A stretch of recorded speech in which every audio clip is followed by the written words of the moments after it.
Now I will just do a brief introduction of our speaker for this session.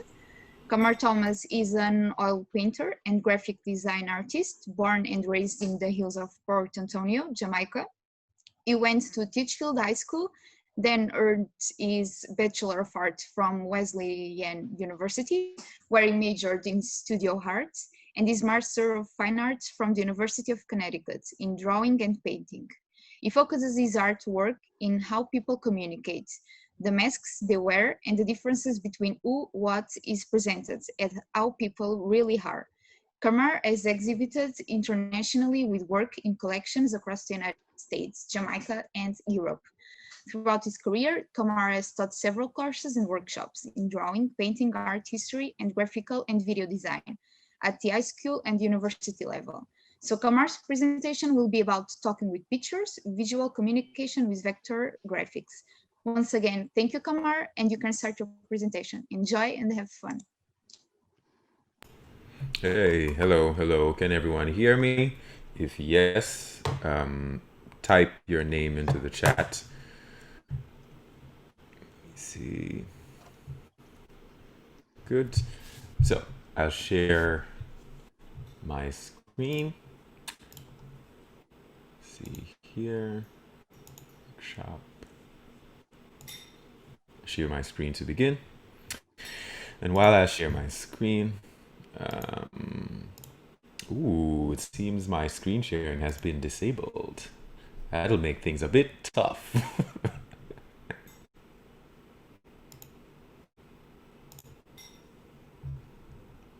Give me one moment.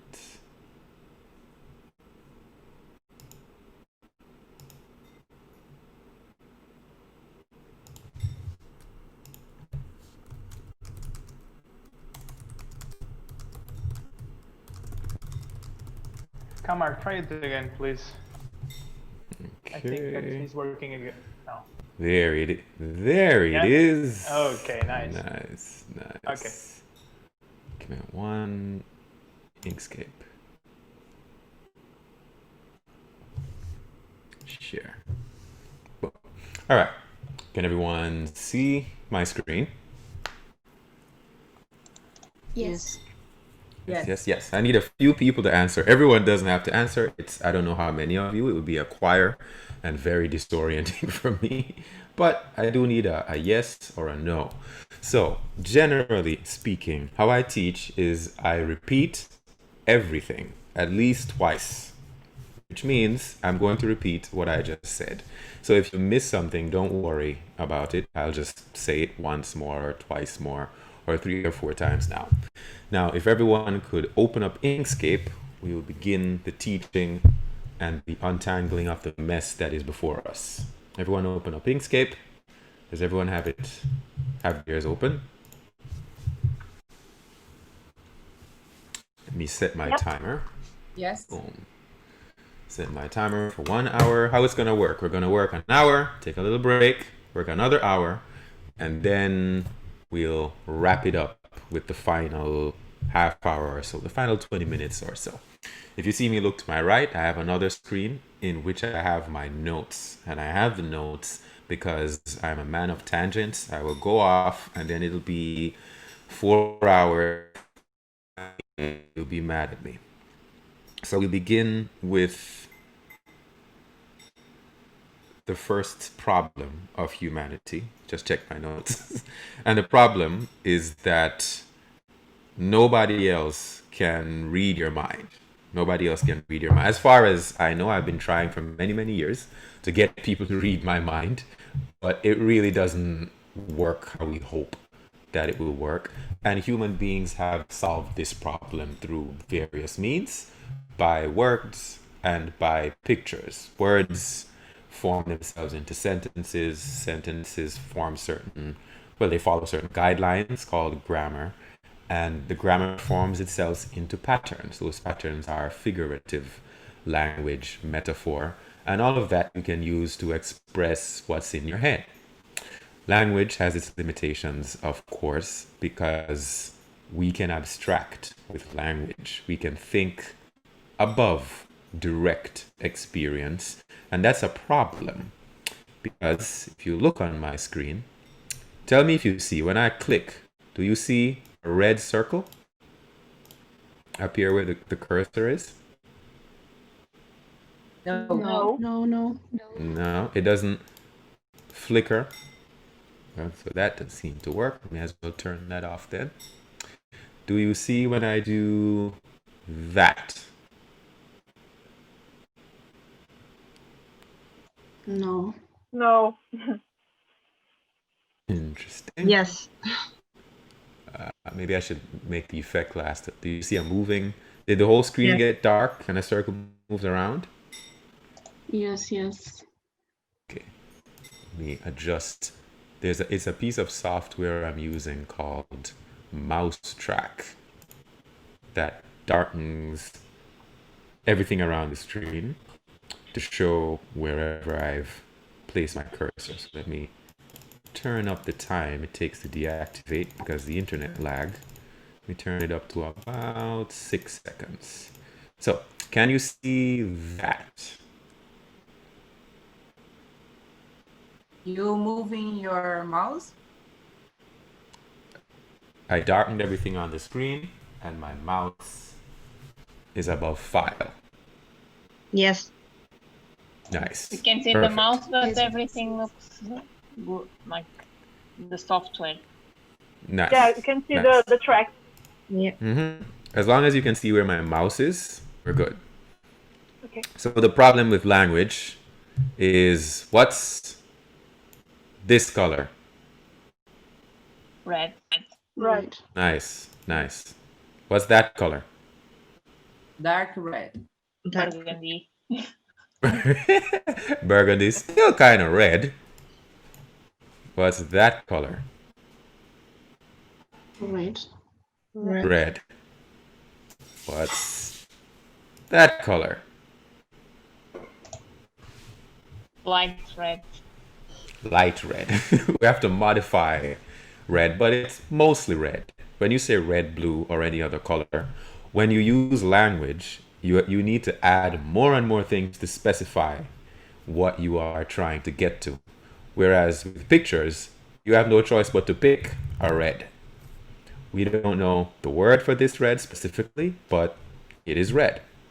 So pictures have the advantage of it forces choice. It forces you to be far more specific in your choices. And also, well, pictures are worth around 1,000 words. I calculated it myself. And so now, let us look at this piece of software. It is entirely dedicated to manipulating vector images. Vector images are special because if you zoom all the way up on them like so, it remains sharp. It remains at precisely the same resolution. This is useful because can everyone see my camera, I take it? Yeah. Yes. You see this little, where is it? This little logo on my hat? Yeah.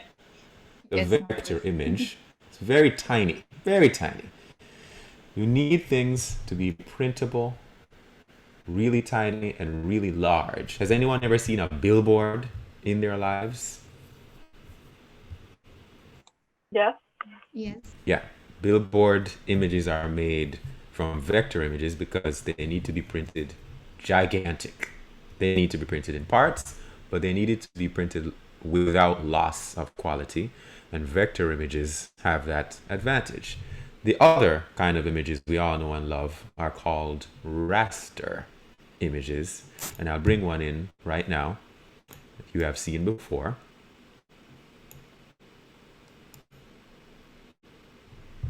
So here's a picture of my smiling head. And when I zoom in, say on my shirt, notice it becomes blurrier and more pixelated.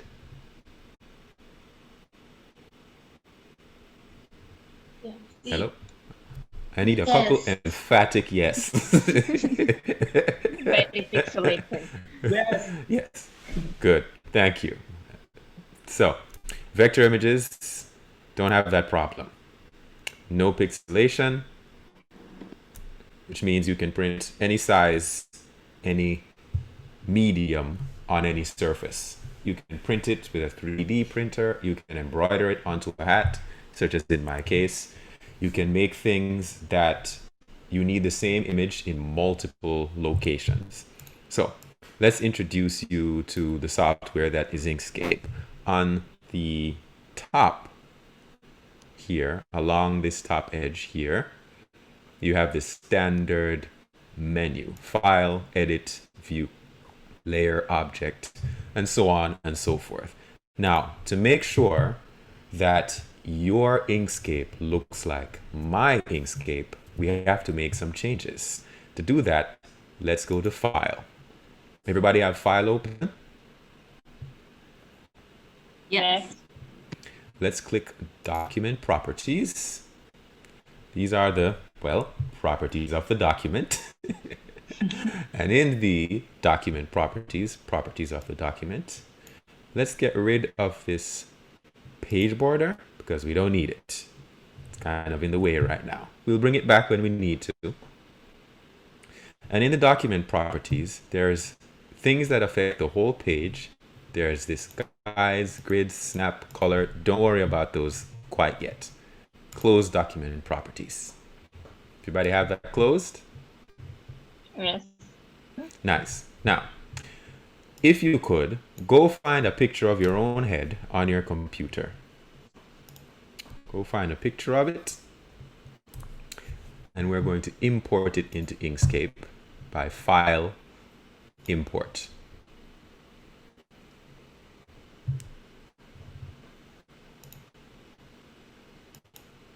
You can click and drag it into import as well. But that's if you have a big enough screen, and might be a problem if you're on a laptop. So File, Import. You should see this dialog box pop up. Everybody there?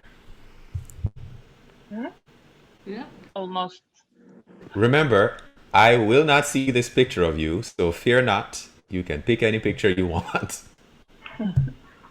There will be no sharing of this picture. It's fine.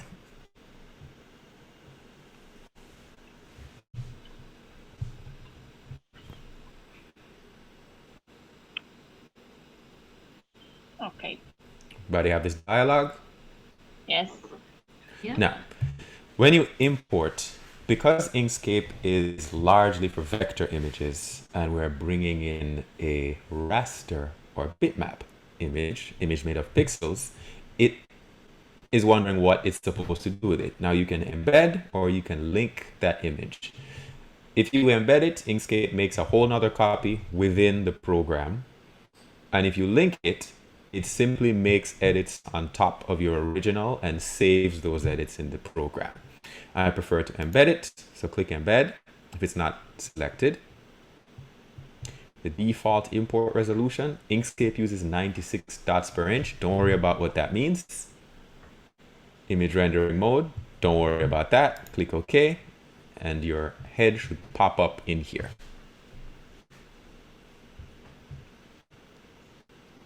Yeah, it works. Yes. It works? Yes. The first thing to know is how to move around, how to move your image around. So if you have a mouse with a wheel, which you should have a mouse with a wheel, you can click that wheel and you'll be able to pan your screen around. Is everyone doing that? Yep. Nice. If you roll the mouse wheel, you'll go up and down. And if you hold Control and roll the mouse wheel, you zoom in. Everybody got that? Yes. Pan, Yep. Yep. zoom. Because I don't want you to forget that, the second tool I'll teach you is the text tool. It's this big T right here. Everyone see it? Type tool? My interface is totally different of yours. Yes, same. Well, we're not done. So Edit. My bad. See why I need my notes? Edit. Preferences. Edit preferences. Yes. Preferences should pop up any moment now. Here we go. Now, Inkscape allows you to customize every single minute detail of its interface and a lot of the backend in it, none of which we care about right now. We only care about the looks. So here you have tools, interface, behavior, input, output. The interface is what we would like to change. Interface, click theme. Interface and theme. Everyone there? Yes. And check the box that says use dark theme. Yeah. Wow. Then, right? So much easier on the eyes. Well, so much easier on my eyes. Then the toolbox icon size. I prefer. Yes, dog. I agree. I agree, dog. Whoever's dog that was. The toolbox icon size, large. And the control bar icon size, large. Everybody, has everyone chosen those? Yes. Secondary toolbar icon size, large. And if you want, you can choose symbolic icons that will make them all the same color. It just uses a different icon set. But I've been using that I'm not willing to try and get used to the symbolic ones during the class. Does your Inkscape look like my Inkscape now? Yes, thank you. Nice. Perfect. So now, there are 3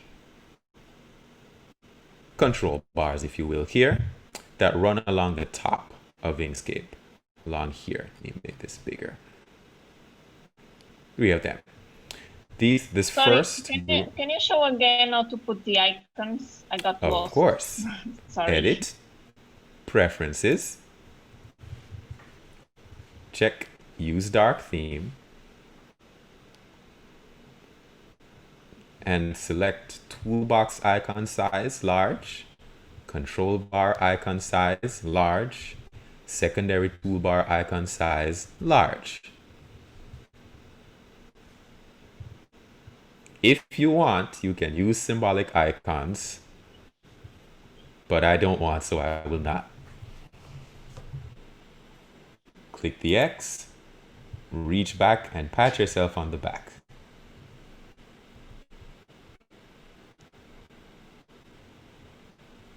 Got it? Well, I have all of that, but the icons still don't appear in the top part as in your screen. Have no fear. Sorry. Here we go. Here we go. Then, view. Everybody have view? Then select custom right here. View custom. Everyone got what I have? Everyone have it? Great. There are different ways. The default way has these tools on this side, and you can have it wide where they spread the tools up top here on this side as well. But I prefer to have everything on top because if I have to teach someone, to the right here is where I generally put the zoom icons. So I can't have buttons blocking the zoom. Hold on, let me try and hide the meeting controls because they are in the way right now. Meeting controls be gone. Let's see. Yeah, guess I have to work with them. So, oops, make it larger. Everybody seeing what I'm seeing? Ready? Yes. So this icon, if you hover over each icon, it will tell you what it does. Generally speaking, these first icons here affect the whole document. Generally speaking, these first icons affect the whole document. And this is to make a new one, new document, open, save, print, import, export, undo, redo, or as they like to call it, do again, copy, cut, paste. These are the zoom icons, zoom to fit selections. The zoom ones are along here. And let me just move the zoom. Get out of here, zoom tools. Thank you. These are the zoom icons here. And these here are the duplicate icons. You can duplicate by creating a clone, and you can make the clones independent. Don't worry about them yet. For now, these are the global control things. Something that is very, very useful that we will be using a lot is the alignment tools. The alignment tools, well, they help align stuff. To align things, though, you need more than one. So Inkscape has this wonderful, wonderful feature. If you click the mouse wheel, everybody click and they're moving around their image. Yes. Nice. While clicking the mouse wheel, if you press the space bar but once, you will have created a copy of your image. One more time. If you press the space bar once, you will create a copy of whatever you just clicked. Got it? Got. Done? Have it? Yes. Yes. Now, let's Not working for me. I'm using It's not working for you. So click while holding the mouse wheel. While holding the left click. So you still have it clicked. Then you press the space bar. Right, it works now. It worked? Yeah. Perfect. Now, you see these tools right along here? These here? Yes. Look kind of insane. These are called snapping tools. They have nothing to do with snapping turtles or fingers. But they have everything to do with notice when I bring my image close to the second one, it jumps. Yeah. Notice that? That is called snapping. This first icon turns on global snapping. So all of the snapping, turn it off. When it gets close, nothing happens. You turn it on. Now the other snapping tools are enabled. And each of these snapping tools we will get into, but not quite yet. The first tool I'll introduce you to is the text tool. And we'll use the text tool because I'll be introducing too many things for you to just juggle in your head.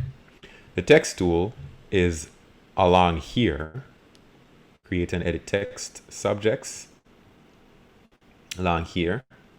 But just press T on your keyboard. Type tool. If you click and drag anywhere, you can start typing. Everyone have that? Yes. So, edit,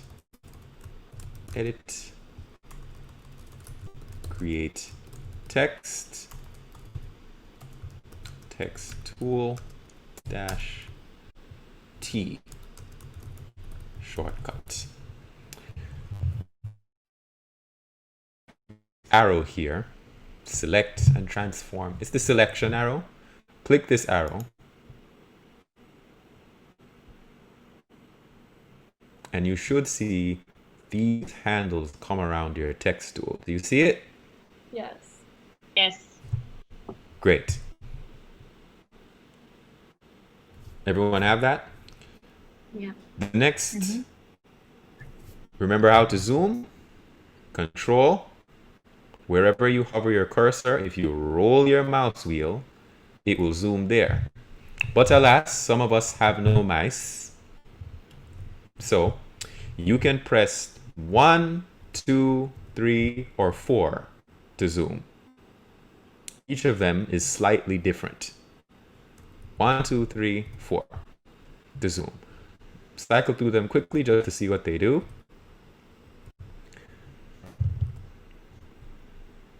If you look along the bottom of Inkscape here, along the bottom edge, is a status bar. Along the bottom edge is a status bar. That tells you the status of things. That tells you, particularly here, what percentage you're zoomed in at, the degree of rotation, and in the context of text, it tells you it's text in a shape. This is the font, Franklin Gothic Medium. The size is 12. It's on layer 1. Everybody see that?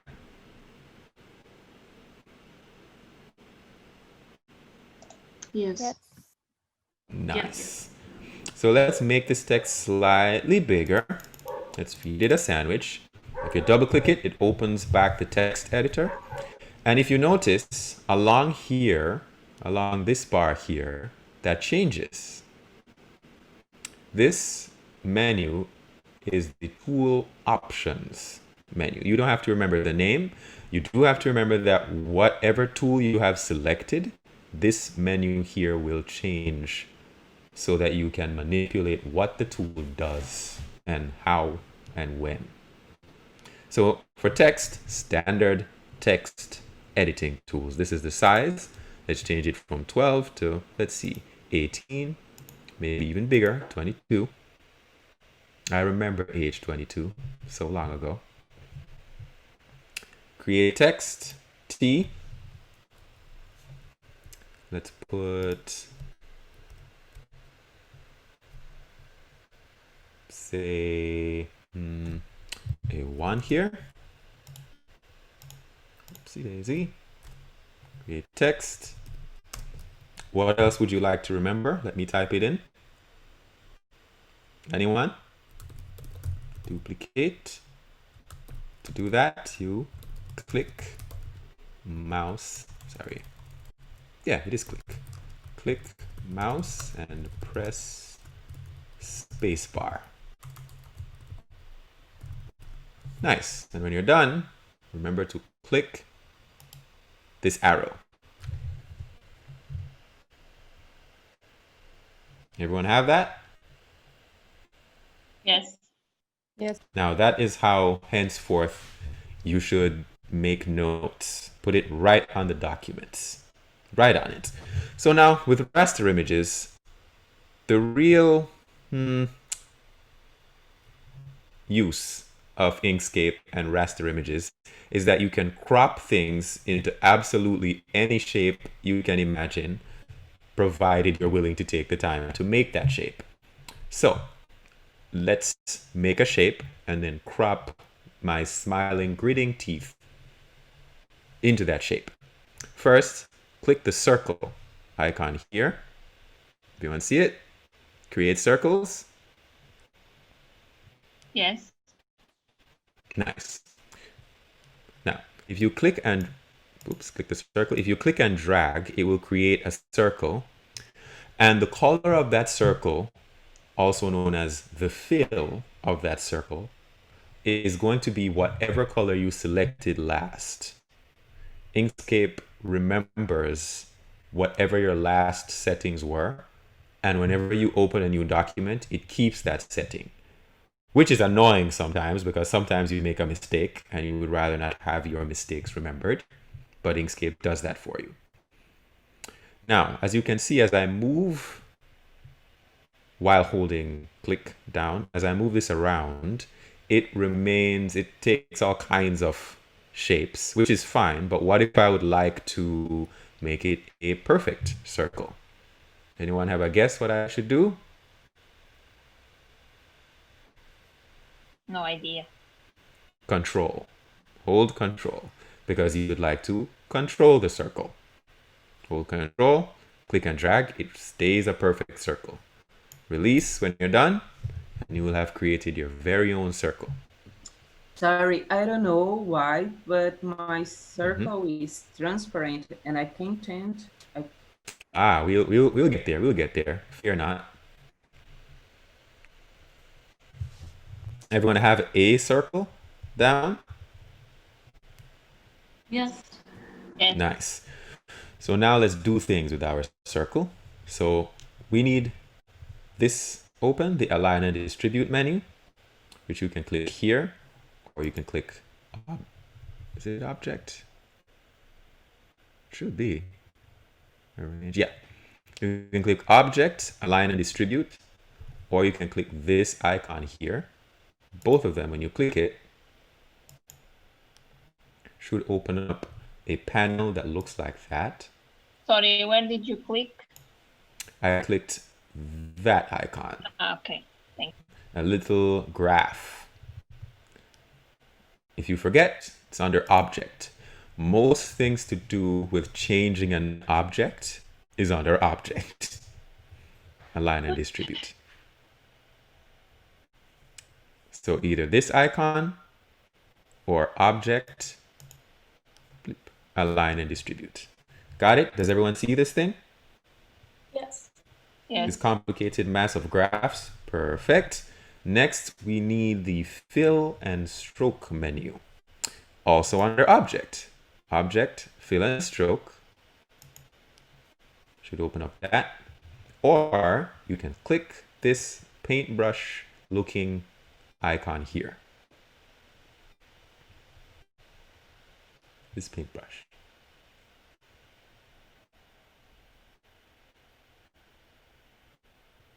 Got it?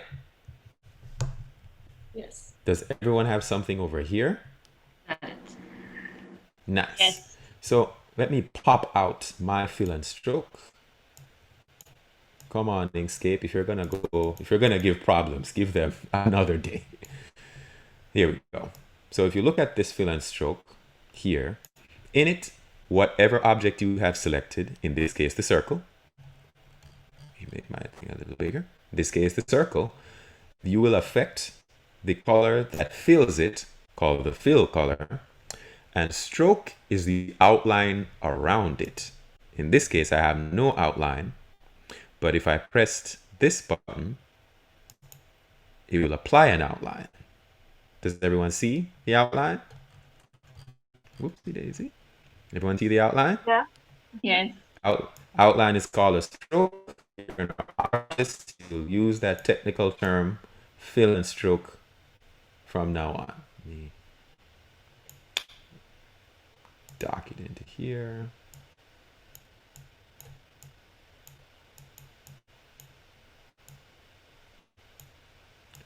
If you click this icon and drag it onto the dock, it should, here we go. I like to keep it above the Align and Distribute, but fine, suit yourself. Here we go. Fill and Stroke, alignment down here. These are the ones I use most frequently, the Fill and Stroke and the Align. So here you have your circle. Here you have a line on your circle. Now, if you look on the toolbar options here, you'll notice some things. Does everyone see them?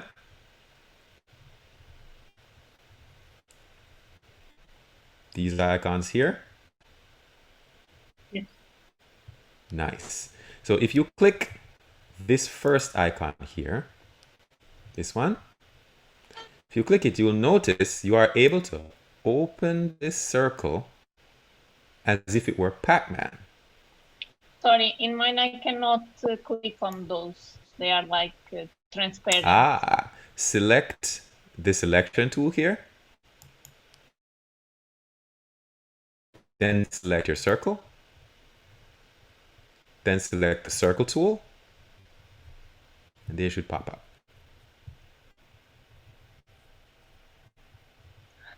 No, it's the same now. Well, let's draw a new circle. Delete the old one. Click and drag. Remember I told you Inkscape has this habit of remembering what you just did. Click the circle, click and drag. When you release it, it should have a circle formed. Yes. Have it? Mm-hmm. Then, Yes. are your icons ready? No. They're still gray? Mine also. Yes. Yeah. Icons are also gray? Yeah, I have the Mine same. also. Everyone's icon gray? I don't have the icons. No. You don't have them here? Then gray as well. Everybody's icons gray? Yes. Interesting. I don't have the icons. You don't have the icons at No. all? No. Maybe your view is different, so check the view first. View, custom.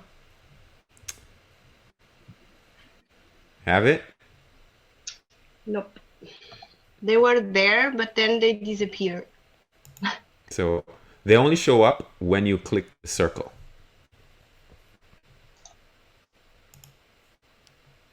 Click the circle. No. Let's select this, delete it, and start fresh. So click the circle. Got that? Yeah. Circle. Yeah. Click and drag to make a circle. Yeah. Release. Ah, yeah, now I have it. Now I have it. Nice. Somewhere a step was skipped. So here we go. When I Everybody click have the- circle, the icons still transparent. I can. You click and then you click and drag to make the circle. Yes, okay, but even on my first click in the circle, this four icons is transparent. It's not blue like yours. They Not are blue blocked. or anything. They're blocked. Yeah, you cannot use Yeah. them. Mine too. Yeah, same with mine. Not click That is on them. Same. incredibly odd. Incredibly odd. So, as well, it's actually not that odd. Because Inkscape is indeed free, things happen. So my Inkscape crashes with regularity because my computer is old, really, and Inkscape is free. So you click whenever you have an issue, have anyone ever called customer care for any product? Do you know what they say? Turn it on and off again. Turn it off and turn it off. File, new. Should pop up. Nice. Click the circle. Click and drag.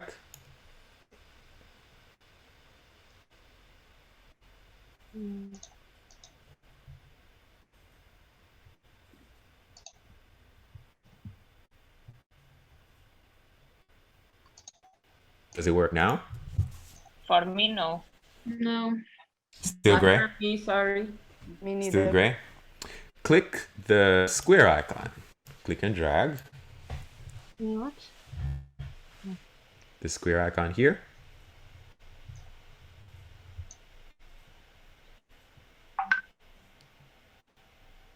Yes. Click and drag. Does that work, the square icon? Yes. Yes. Square icon works.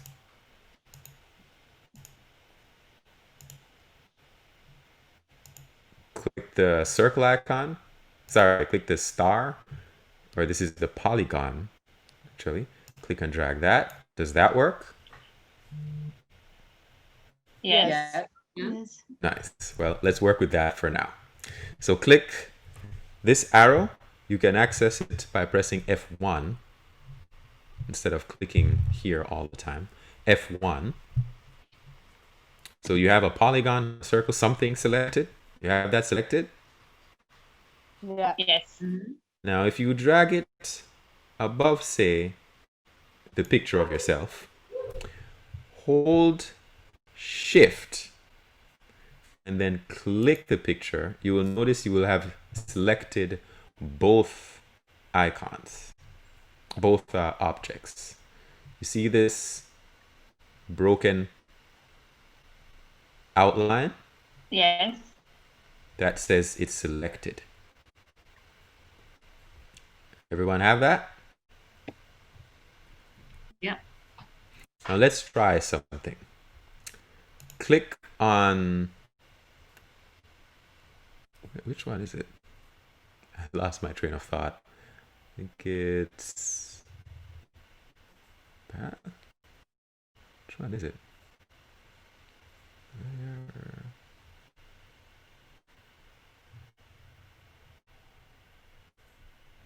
Object,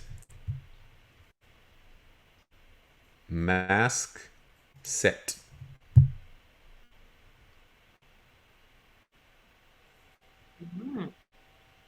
Ah, interesting, but this is a little bit washed out. Everything, yeah, sometimes that happens. So the undo, the universal undo command, Control Z, Command Z if you're on a Mac. Let's select everything again. F1 to select the arrow key. Click the first object, hold Shift. Click the second object. One more time. F1 arrow key. Click first object, hold Shift. Click second object. Both objects selected. Object. Mask. My face was all washed out. So click Set Inverse and see what happens. It disappears. Ah, same deal. Command Z, run it back one more time. Select first object, Shift, select object, object, clip, set.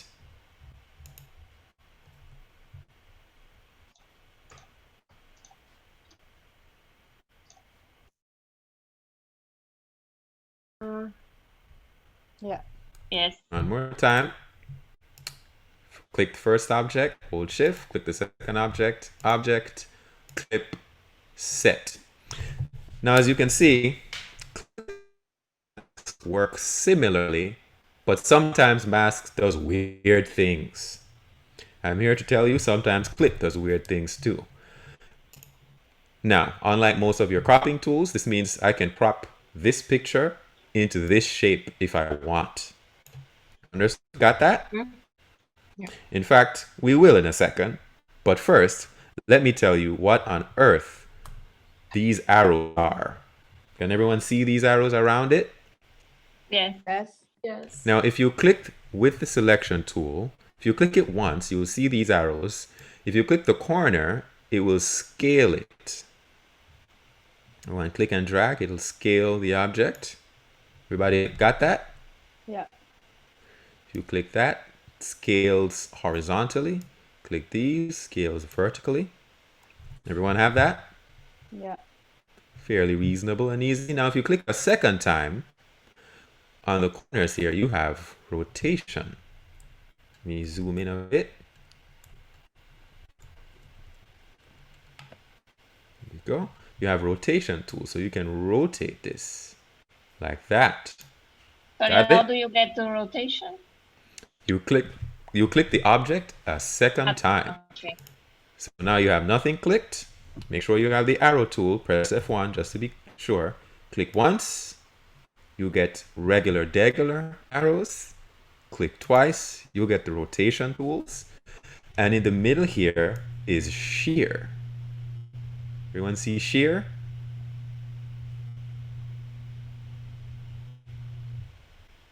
Can anyone shear their Yes. object?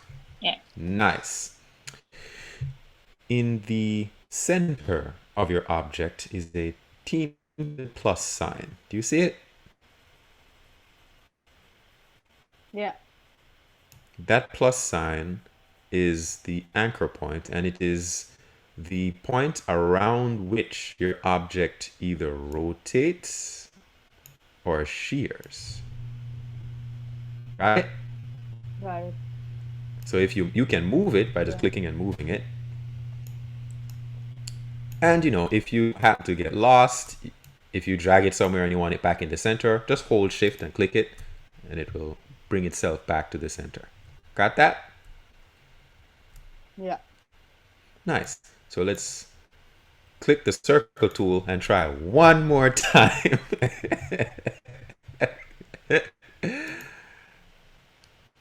Click this first circle. Did you click that? One that full. This one here. Doesn't work. It's still transparent. Still transparent. When you click and drag a circle, nothing happens.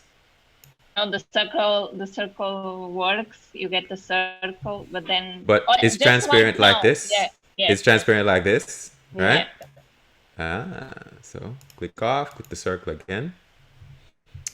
I suspect it has to do with either the snapping, fill, or stroke. So let's try them all. So on stroke paint right here, click this X. Anything happen? No. Don't worry I mean, about it. I lost the stroke, but the Oh. icons are the same. Don't worry about it. So I figured out. So this is a new update for Inkscape. Figured out what they did. So as you can see, do you see these three icons here? Yes. Yes. Let me zoom in so we can see a bit more clearly. One, click the circle. You see these three things? So this one, if you click it, see what it does? Yeah. Nice. So this is the top one. The one to the side, see what it does? Yes. Nice. Now see this one right here? Click it. See what it does? Now release it. Are your icons there now? Yeah. Yep. Yes. Yeah. So again, because Inkscape saves what I did before, and I almost always had a piece of a circle, that's why this was always there. Okay. Cool. So now if you drag outside the circle, you get Pac-Man. Sorry, does can you everyone please know repeat how you got there? Absolutely. Thank you. And a delete. So you click the old circle. You click and you drag to draw a circle. With the circle selected, you have three handles. One at the top, one on the left, and one on the right. The one at the top scales vertically. The one on the left scales horizontally, but the one on the right, this one, that's the little circle, allows you to make a little mouth. Yay! Consegui. Finalmente. Finalmente, exacto. So if you click and drag outside, it makes a mouth, but if mouth, as if it's a person. But if you click and drag inside, see that? Yes. Got it? And if you leave like that, when you do the another circle, a new circle will be like that. It's crazy. Try it and see. Click and drag. Inkscape remembers all your mistakes like a terrible girlfriend. Or a good girlfriend, depending on what you're looking for. But you can just press this button right here and it'll fill the circle right back up. Got it so far? Yeah. Yes.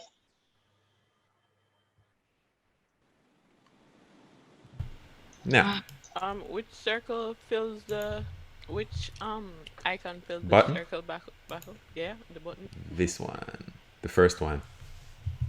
Okay. Nice, nice. So,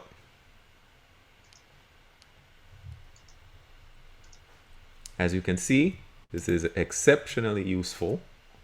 So let's crop out this little section here. Put me into this section. Click the first, hold shift, click the second. Object, clip, set, or I could right click, click set clip.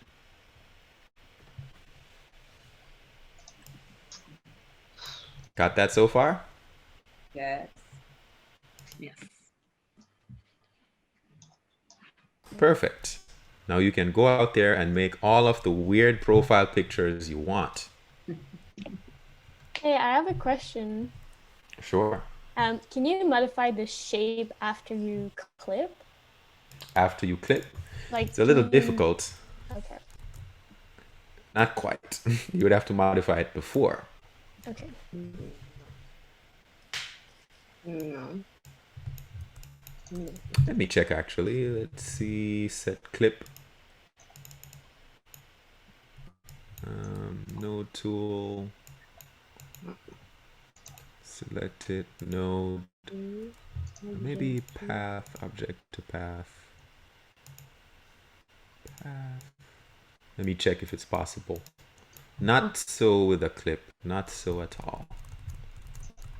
Not so with a clip. Let me try one more thing. Difference. Division. Okay.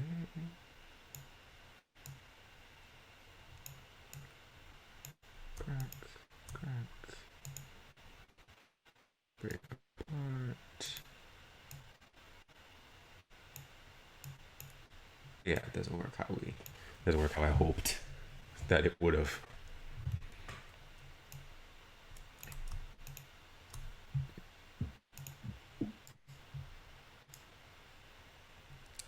Set clip. Nice. And by the way, how can I change my polygonal? For example, for me it is a star right now, but it's a star.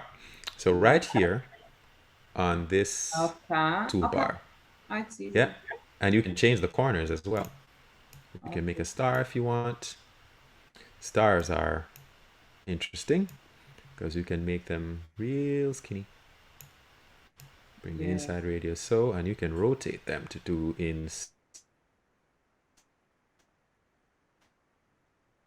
make this into a clip just to show off on your friends.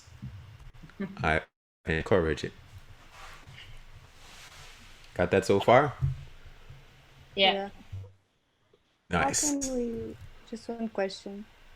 Mm-hmm. Can we bring the for example, a circle, bring to the front of the image? Because I put another image and now it's on the back, the circle, so I cannot flip it.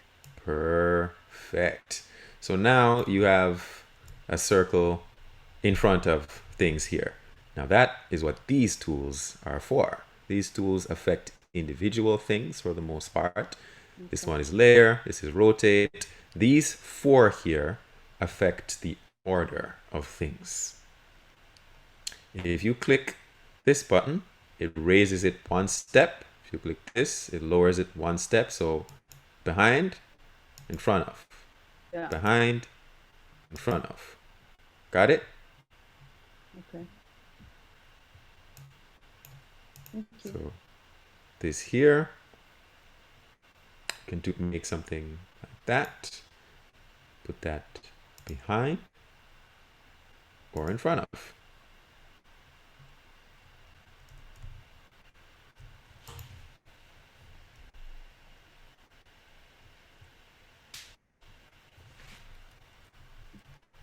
Everybody with me? Yes. Yeah. Everybody with me so far?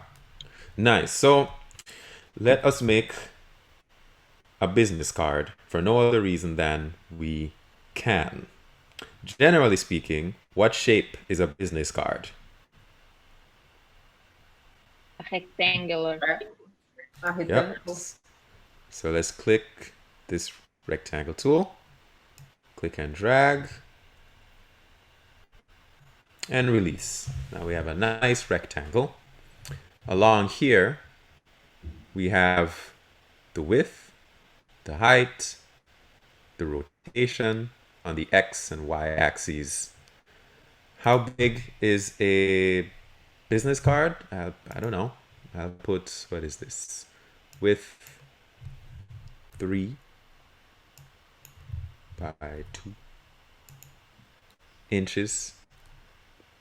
I don't know if that's the actual height, but that's what I'm using. That's what I'm going with. And we don't need any fill. We just want a stroke. So how do you get rid of this fill? You click that red button, this X here that says none. Click it, it will get rid of the fill. Sorry, where Got is that? your mouse? Ah, I got it. Right here. But alas, we have nothing. And nothing is very hard to see. So if you hold Shift and then click a color, it will change the color of the stroke. So if you click naked, you change the color of the fill. And if you hold Shift and click, you'll change the color of the stroke. Everybody see the stroke? Yeah. Perfect. Here on your fill and stroke panel. Sorry, can you repeat? I'm sorry. Yes, yes. First, make a rectangle by clicking the rectangle tool, clicking and dragging. Rectangle tool, click and drag. And if you click any color down here naked, you'll change the fill color that fills up the object. But if you hold Shift and click, you'll change the color of the stroke. If you click the red arrow, you'll change the color to none. Ari, how can I make my stroke, my border? Shift? No, mine is just a line, little thing. The tiny little line? Ah, yes. You have a skinny stroke. Mine, when I press on black, it stays like that gray. I'm guessing it's transparency or something. So here on the fill and stroke panel, you have stroke paint that affects the stroke color and stroke style. Click stroke paint, you should see this. Everyone see this? Yes. Nice. The HSLA. H stands for hue, which is the actual color, red, orange, yellow, green, blue, indigo, purple. The S stands for saturation, so how much, how red, how green, how blue. The L stands for lightness, and the A is an alpha channel or transparency. Anybody, if you click this little arrow here, it affects how transparent your stroke is. Everyone see it change for me? Yes. So if you turn it all the way up, it'll be fully. I like to keep it slightly, not all the way. Just in case something is under it, I can see it. The stroke style panel has, you can affect the thickness or the kind of stroke. To affect the thickness, you simply click the plus arrow to increase the width or type in the size that you want. So let's make it a little thinner on my part. Notice how thin mine is? Yeah. Nice. Generally speaking, business cards have your name, correct? Correct. So click the arrow. Yeah. Generally speaking. Oh, click T as we are experts in typing. Type my name. It would be nice if I spelled it correctly. That button. But wait, where did my box go? Looks like I deleted it, so.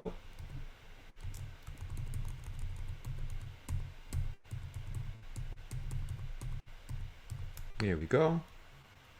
Q. Nice. T. Click drag. Does everyone have their name? Yes. If you select your box and your name, now we get to use our alignment tools. Everybody see align on their screen? Scroll down to align. Clicking this here. Everybody have align and distribute? Yes. Nice. Yes. Now you can align relative to things, and I like to align it to the last thing selected. So I have last selected here. To put something in the middle, you click that one or that one. Horizontal axis, vertical axis. It's right in the middle.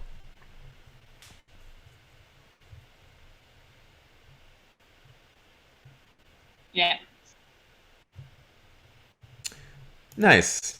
So you have the front of your very, very boring business card. What else does your business card have? Well, your job would be nice because generally one hands their business cards in a professional context, unless of course one dates and hands their business cards to future dates. Press T again, can drag, type artist, boom. We have artist, have my name, let's align. Everybody have that? Their name, their job. Now let's change to the first principle of design I'll introduce is contrast. Contrast just means clear difference between things. On this business card, my name and my job are precisely the same, which is not good because my name is not my job and my job is not my name. So we can achieve contrast by making things bigger, by changing the color, or by changing the style. So let us change the style of the word artist, the font, by clicking here, text and font, and it'll pop up a whole other menu, hopefully. Everybody have that?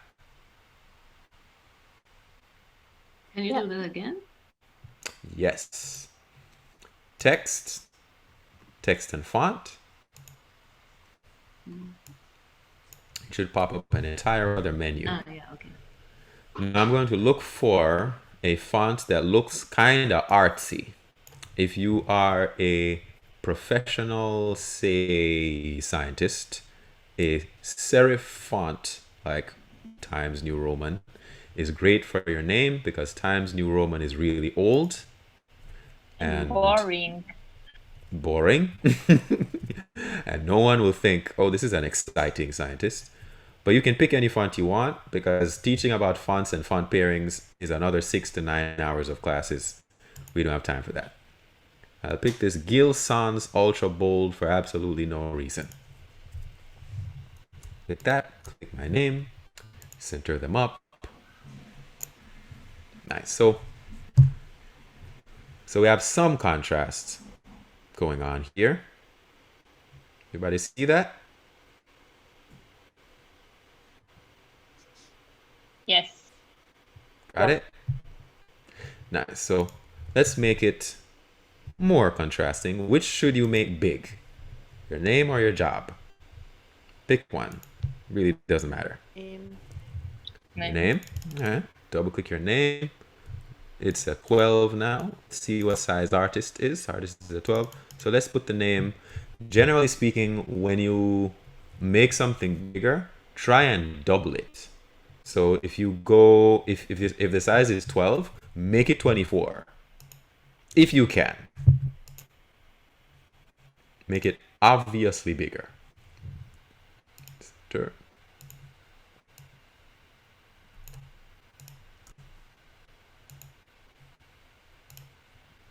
Got it?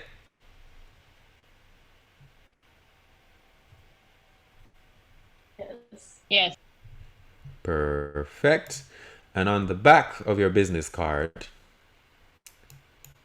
so let's first duplicate our handy dandy rectangle here. Everybody remember how? Yes. Hold once on the space bar. If you have snapping turned on, your snapping tools are here. This first one snaps to bounding boxes. This over here snaps to nodes. This over here snaps to other points. And this snaps to the page, the border of the page, but we're not using the page right now. This snaps to the grid. We'll work with grids in a second. That second happens to be right now. So does everyone see, everyone have this page right here? Yes. Now we are going to draw a person right now. Are you ready to draw a person? This person will hopefully be you or not. It doesn't matter. Are we ready? So click rectangle tool, and we're going to start with the head. Click the rectangle, click and drag.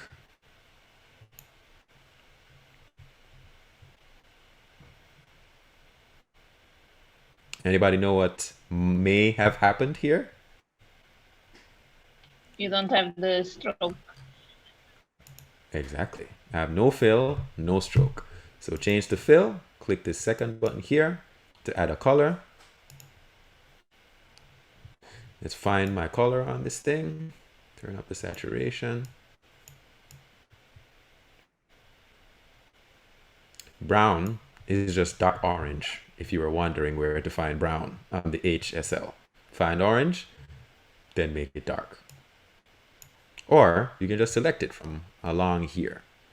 If your colors down here look different from mine, you can click here and just choose, well, you probably have the Inkscape default, which is what mine should have been. Does everyone have colors like this now?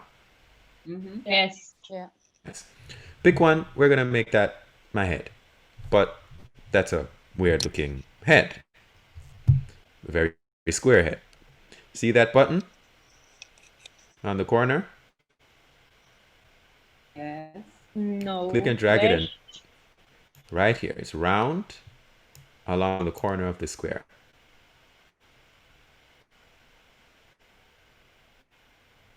Yeah. Click and drag it and tell me what happens. It's a round rectangle. Rounded rectangle. Nice. So we have head. Let's see if we can make a beard. To make a beard, you don't have a beard, but if you apply yourself, you might get one someday. Okay, let's make eyes. Everyone has eyes, as far as I know. Otherwise, this course would be impossible. Let's make eyes. What do you think the eyes are? Circle. Click the circle tool. Now remember, Inkscape remembers the last color.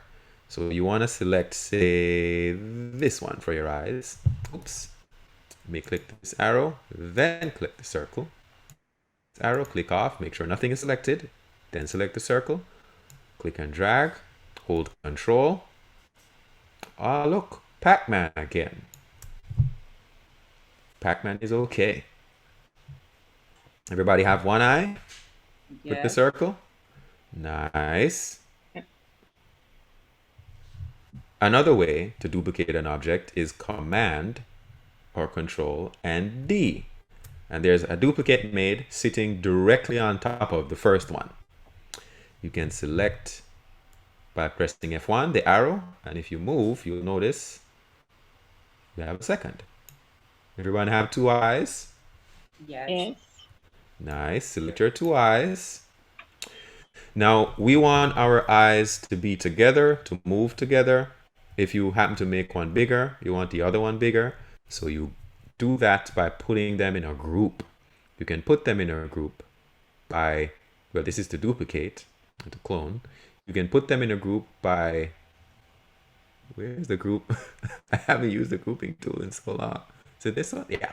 By clicking this button to group them, or Command G. Control G. I almost always use Control G. Control G. Notice this rectangle now surrounds them both. See it? Got it?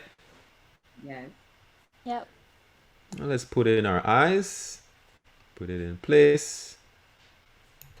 Let me see that.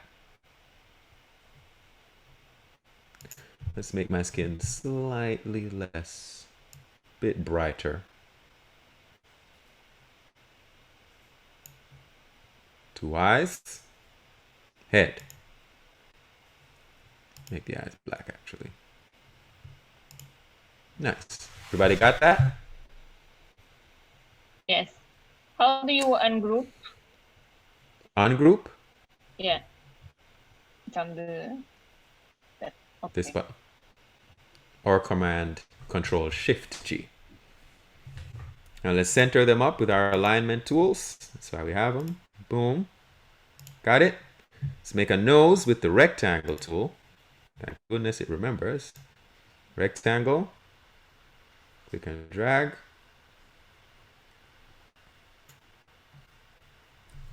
F1 for the arrow key. Move it here. Give myself 2 nostrils with the circle. A nostril here.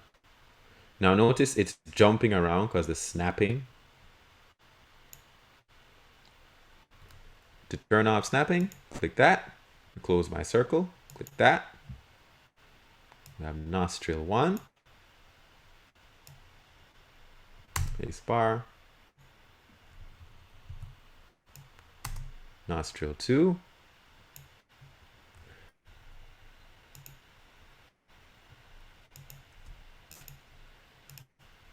Command G to group them. Select the second.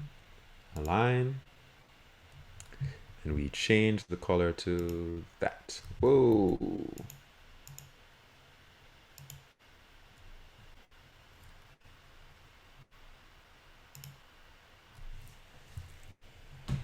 Everybody have a nose?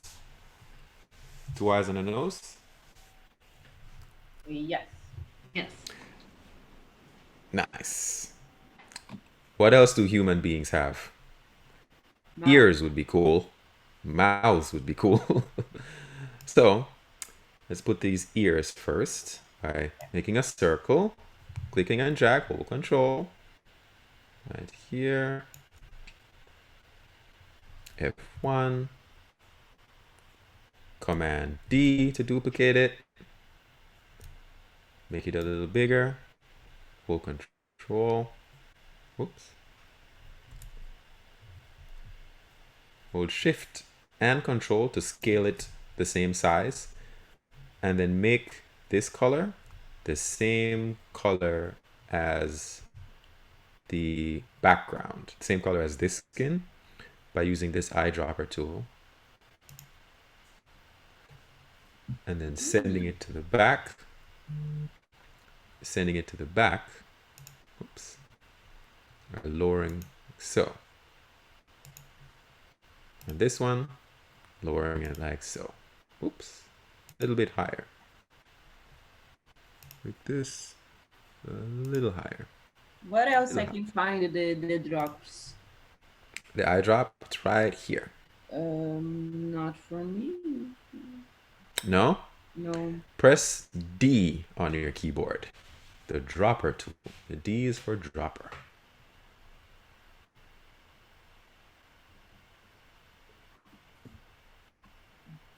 Okay. Got it? Yes, thank you. Good. What this is just 2 circles of 2 different colors behind this right here. Everybody got it?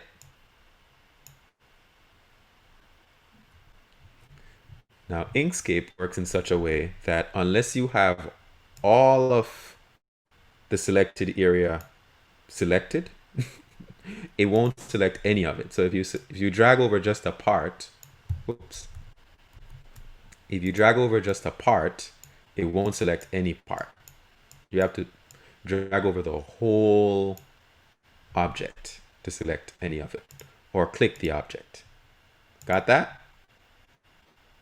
Yes. Nice.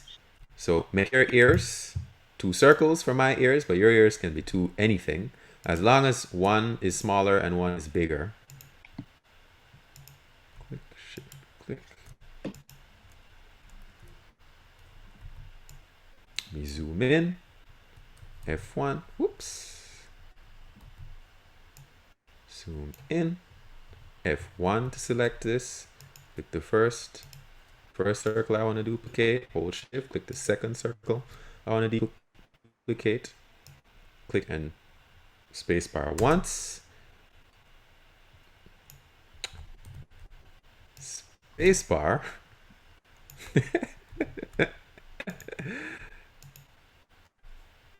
Command D then. Fine, you win. Click and drag over, but hold Control so it stays in a straight line. So, and then send both of these back 1 step, 2 step. Everybody have 2 ears? Yes. Perfect. Now I happen to wear glasses, as you can tell. So let's make some glasses. Any idea how to make glasses? I'll go with rounded rectangle. No fill. Sorry. Black stroke. Let's bring it to the top. Boop. Fill black. Nope. Fill. Sorry. No fill. But black stroke.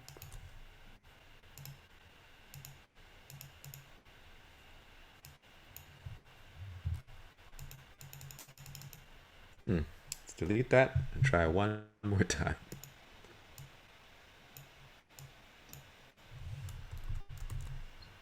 You can drag. Let's see here. That's good.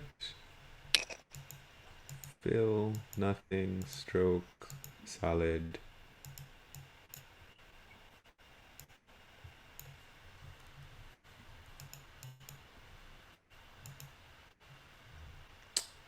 Hue, saturation. Interesting.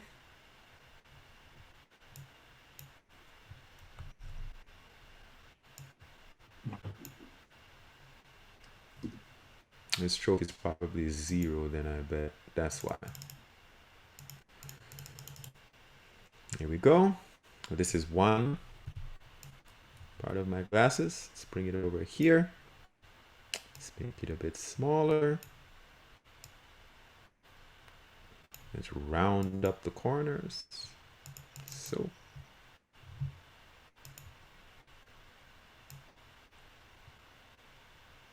There we go. Nice. Then duplicate it. Command D. Click, hold.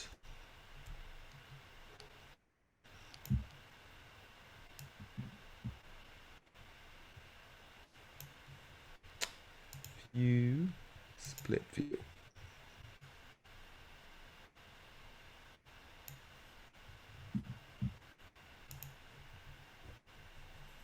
And lastly, the mouth. We can do anything for the mouth, but let's go with a rectangle like so.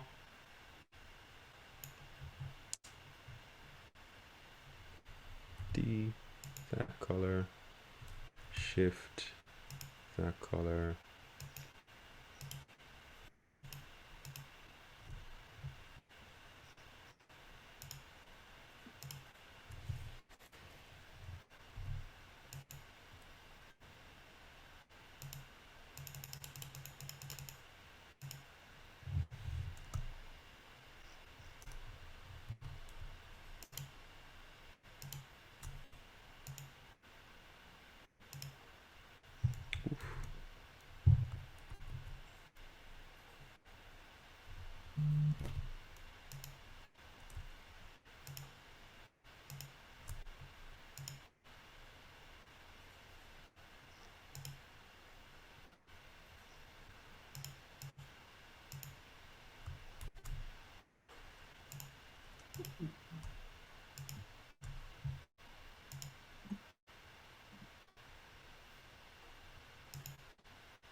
Here we go.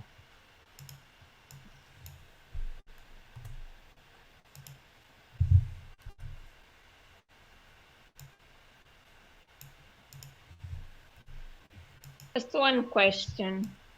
Mm-hmm. How do you do that thing where you duplicate and then you drag the copy and it goes like in the same direction as the original? I don't know. Oh, to duplicate it, you press the space bar while you Yeah. click it. And to hold it in a straight line, you hold Control, and it'll Okay. snap to remaining in a straight line. Okay, thank you. So, does everyone have a decent figure ready? Something with eyes, ears, no hair yet. You can put hair if you want. Kamar, I missed how you made the square at the top is different from the bottom for the glasses. Well, I'll show you after the break. So we'll take minute, 5-minute break, and then I'll introduce all of the rest of the tools now that you have a basic understanding. Okay? Okay. Yeah. All right, we'll be right back after these messages. I just always wanted to say that. Okay, I'll see you in 5 minutes. Yeah. Okay.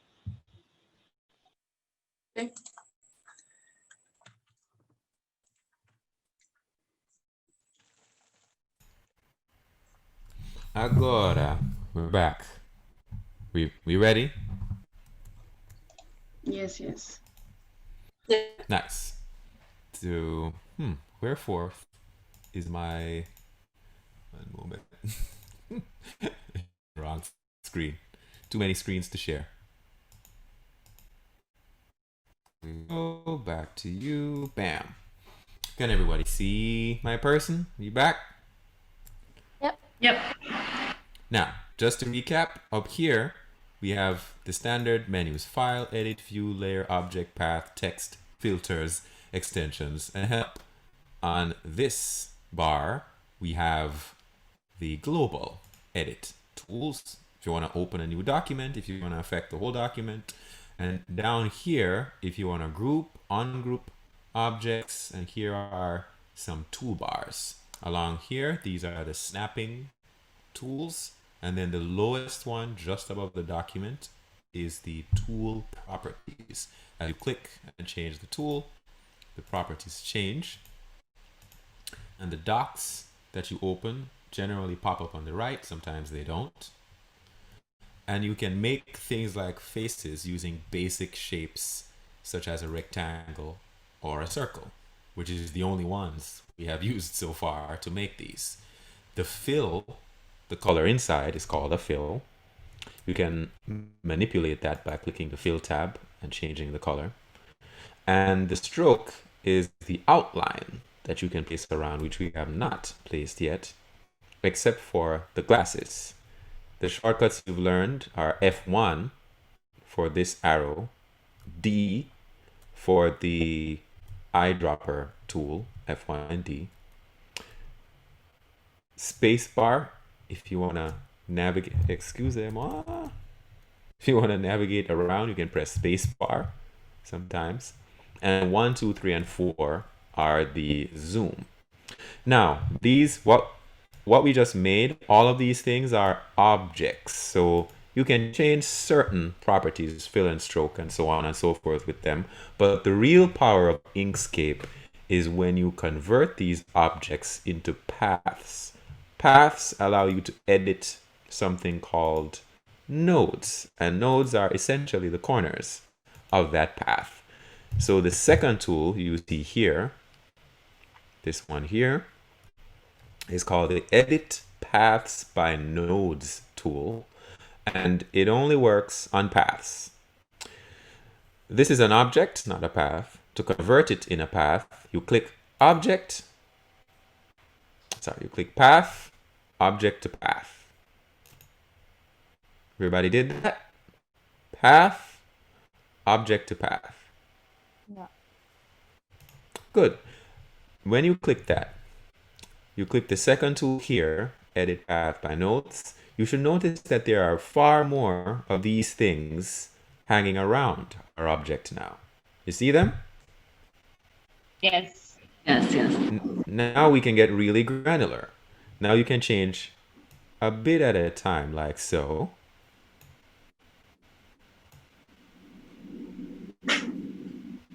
Everybody did that? Something like that? Sorry, but mine didn't work. Of course. To So transform F1, from- click make sure the object is selected, then Yeah. path, Mhm. object to path, Yes. and then select this edit paths by nodes tool or the node tool. Ah, okay, okay. So it's missing F2, and then you should be able to edit like so. Yeah. Got it? Everybody have that so far? Yeah. So, what is this out here? Delete that. So paths can be, paths are very versatile in that you can cut them and do all kinds of things with them, most of which I'll demonstrate with you right now. So let's create, again with this shape, fill, give it a fill, and let's create another one, give it a different fill, F1, convert both of them to paths. When you convert them to path, you're able to use these tools right here, down here. Sometimes they work on objects. It's very inconsistent actually. These tools here are union, difference, intersection, exclusion, division, and so on and so forth. The tiny icons next to them show you what they do precisely. So if you click union, everybody see what that did? Mm-hmm. Yeah. Nice. Object number 1. Object number 2. Make them different colors just to be clear. F1. The ones that I end up using a lot are the division and exclusion ones. So exclusion makes a shape out of anywhere two objects intersect. So path, exclusion, you see it? Yeah. I hope you're getting ideas for what to do with this figure right here. Ways to jazz up your figure. Let's select the head and Command D to duplicate said head. Bring head over here. Space bar, make another one. Just Two a heads. question. Yes. So in the head, when we did the pets, that you rounded the face, how can we make like the same in both sides? Ah, perfect. Perfect question. So when you click this edit paths by nodes tool, the node tool, this one, Yes. each of these nodes right here, you can select them the way you would select an object. So you can select one, hold shift, and then select another. And if you have this icon checked, this one right here, you can move them left, right. Oops. Sorry. Hello. They're not both selected. You, select you, select you, select you. You can move them all together like so. The head a bit longer.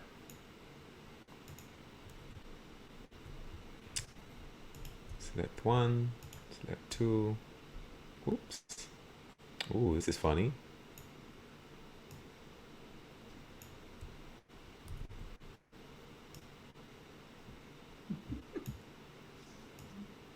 There we go.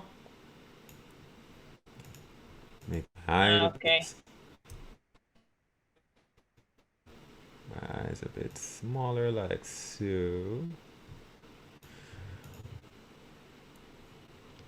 So, what if I wanted to cut off a piece of this circle? Is what you asked before the break. The next tool I'll introduce to you is the Bezier pen tool, which is this guy right here. But I almost never click the icon, I just press B. Click B, and the Bezier pen is the most useful of all of the tools because with the Bezier pen, B, you can draw any shape whatsoever. Just click, click, and click near the end, and you will have a shape. One more time. Click B to select the Bezier pen. Let me go to an empty area, for example. And when you click, you notice this red line as you move your mouse. Everyone see it? Yes, yes. Yes, as you click around, you are able to make any shape you want. Now, this is if you have that option, the first mode, selected. The second and third mode create different kinds of Bezier curves.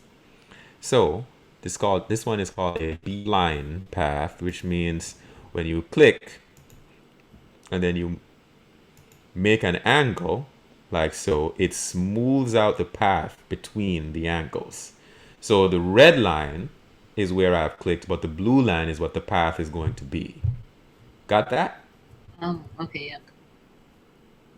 So if you wanted to cut out a section of a picture in a really smooth curve, like so, or you wanted to, I don't know, make some hair for your person, you could use this B-spline curve, B, zoom in, this third Bezier pen to make that, boom, that, boom.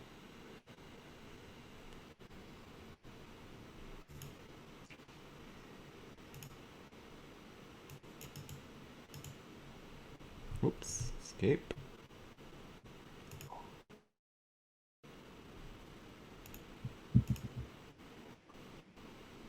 Everyone have hair on their figure? Yeah. In there. Let me put earring, because I do have a tiny little earring in here. Boop. We don't want Pac-Man, we need a full one.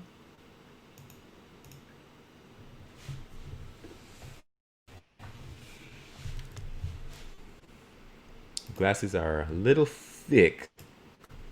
So go to stroke, style, and dial it back. Let's make it slightly more transparent. Stroke paint, ease the alpha down, nice.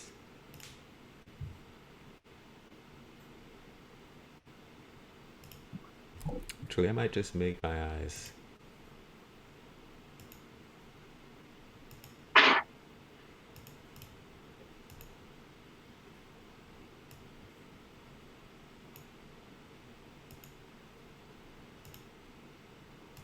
Just close them up.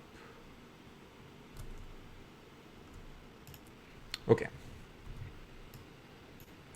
So the Bezier pen, I use it a lot to cut off pieces of objects by creating a line through that object like so. Let me turn off the B-spline, turn on regular mode by clicking this. Hold Control to keep in a straight line, click. Got that? See that line? Everybody see it? Yeah. F1, shift. So now I have, so these two are grouped, so I have to ungroup them. Command Shift G. Click off. Still group. Command Shift G. Select this curve. Select the line. Select the curve. And to cut that circle. Let's try division. And let us see what has happened with division. Aha! Everybody see that? Can you please repeat that? Yes. So, first, I want to change the shape of this circle by cutting off a piece of it. I could, of course, open it up and make it into a segment like Pac-Man, but There's another way. First, we have to ungroup, Command Shift G, or ungrouped. Press that button. So now that they're separate, then I'll use the Bezier pen to draw a line through where I would like it to be cut. Now, if you hold Control, that line will snap to 15-degree increments. Hold Control, it stays straight, 15 degrees. Got it? Everybody? Yeah. To end your line segment, you can just double click and it should put a line through your circle. Then you press F1 to select the arrow key, which is that guy. S works to F1. Got that? Everyone have the line selected? Yeah. Nice. So line, hold shift, click the circle. So now they're both selected. And this is where you can affect. When you have two paths intersecting, you can use these tools. Sometimes you have to convert object to path, but sometimes it just works on objects, as it does here. And I'm going to try cut path. Didn't work. Command Z, try it again. Path, division. Division did work. So now we know how division works. It uses the object on top to divide the object below. So now this is two parts. This is part 1 and 2. Got it?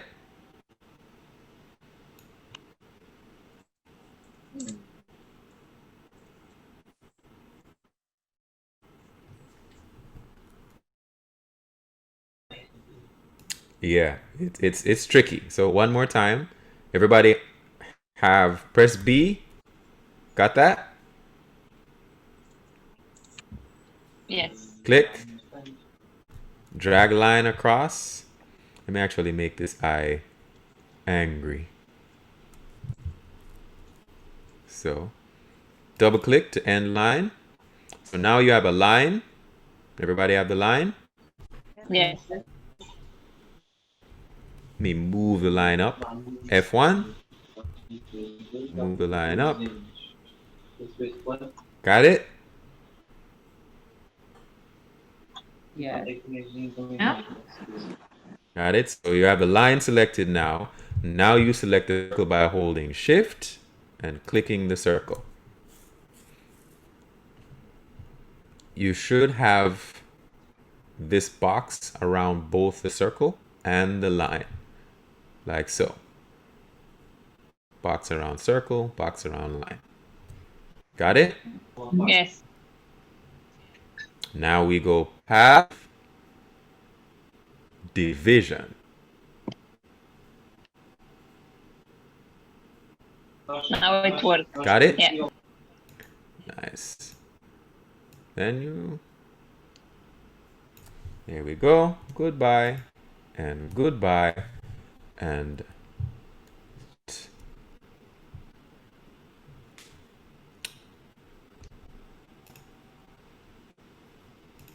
Twist a little bit. Bloop.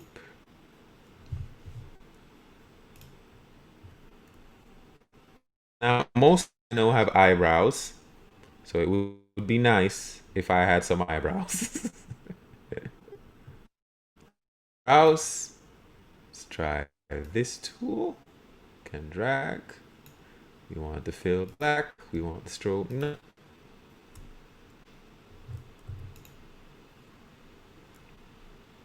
Command D, F1, Shift. Oops. Command D. There we go.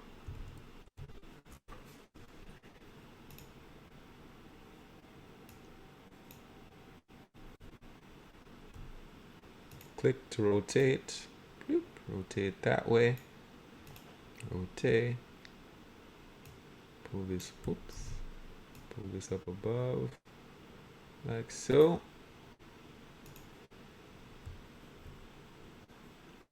Got that. Looking kind of silly for now.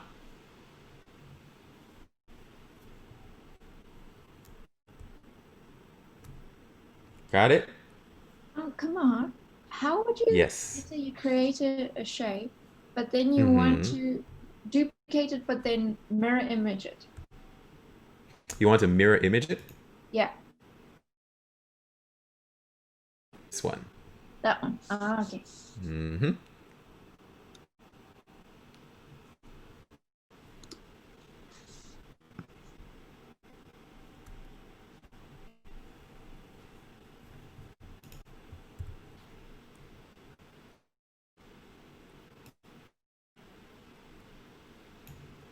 Select everybody.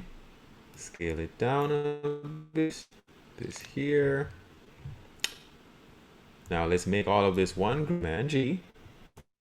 How did you select Nice. everything? You click and drag over everything. So with the select tool, and it has to be completely over everything. Whoops. It has to be fully over everything or it won't select it. Fully over everything. Got it? Let's align it to the center. Can you Center. show again how you did it? The what part? Below Chin? the mouth. Down here. Ah, I used the node edit tool. Yeah, I was trying, but Over. it only goes like one of the sides. Let's make a whole bunch of head shapes. So you can start with a rectangle. Click and drag. Rectangle, pick. And if you convert it to a path by path, object to path, you'll be able to use the node edit tool here. And then you can change any node you want. Like so. If it were a rounded rectangle before, that's so, click this circle, so, and path, object to path.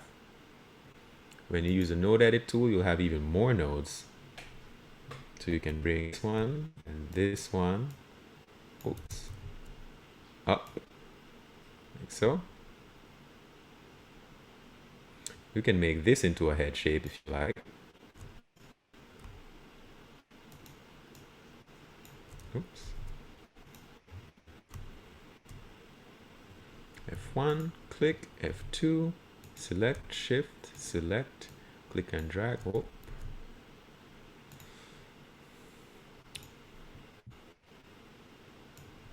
Drag.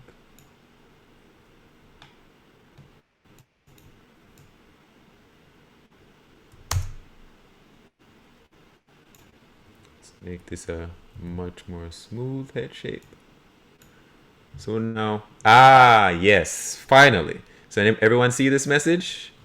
Inkscape encountered an internal error and will close. My computer is old. These things happen all the time. So it's going to shut down and kick you all off. Then I'll reopen. Here we go.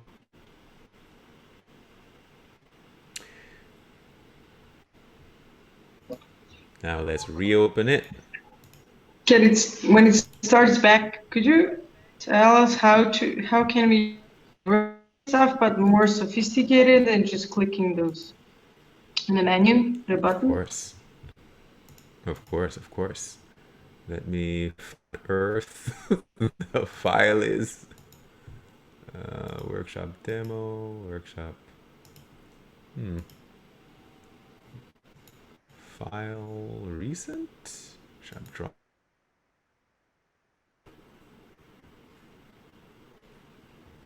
Oof. I guess it saves it onto my desktop, but I have two screens, so maybe it's on my own screen. Is it?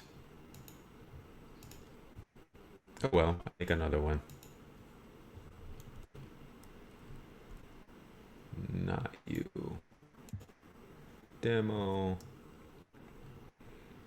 Let me So share this should screen I instead save the then. process? Like 5 minutes, I don't know. Control S is to save the SVG document. Inkscape autosave. Goodness, that's one of the new features that they added.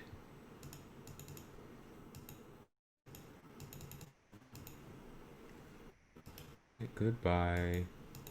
I can't. Zoom won't open for me, which is interesting.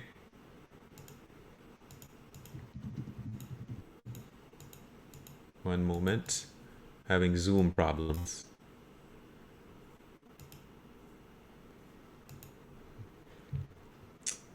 Screen.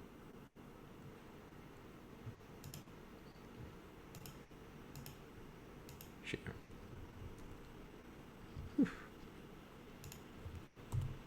It's a whole nother screen. So let's remake that guy all over again. Objects, click and drag. Fill and stroke. Solid fill. Orange color. Circle for the eyes. Control. One eye. Click. Oops. Click Command D. Duplicate. Error. Interesting. Wow. I've never had it crash twice in a row like this. Interesting. What was the question you were asking before? How to rotate objects more sophisticated. Mm-hmm.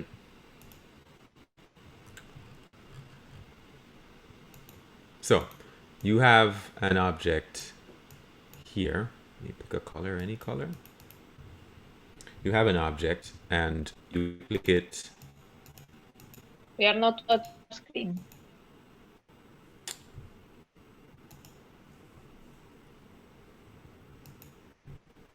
There.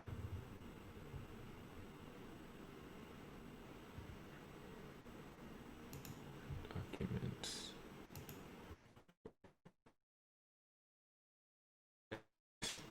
And drag, get a color. You would like to rotate, and you would like to specify specifically the angle of rotation. So you can just do 90-degree instruments with this. Here, instruments. Increments with this. By just clicking clockwise. You can rotate it a little at a time. Or you can open up the transform. This one. The transform is Shift Control M. Or you can find it under Edit. Should be under Edit, or is it Object? It's under Object. Object Transform. And in it, you can move, scale, and rotate to very specific degrees. So you can go 0.3 degrees if you would like. Or 14 degrees. Got that so far? Yes, great, thank you. Nice. Now, I want to show you guys a madness. And if I can convince you, you can make it. I'm going to show you one more tool, which is grids. Now, what is this? Saving. Which is a grid. A grid helps you in almost every way when you're drawing. So to view grids, you have to go to File, Document Properties.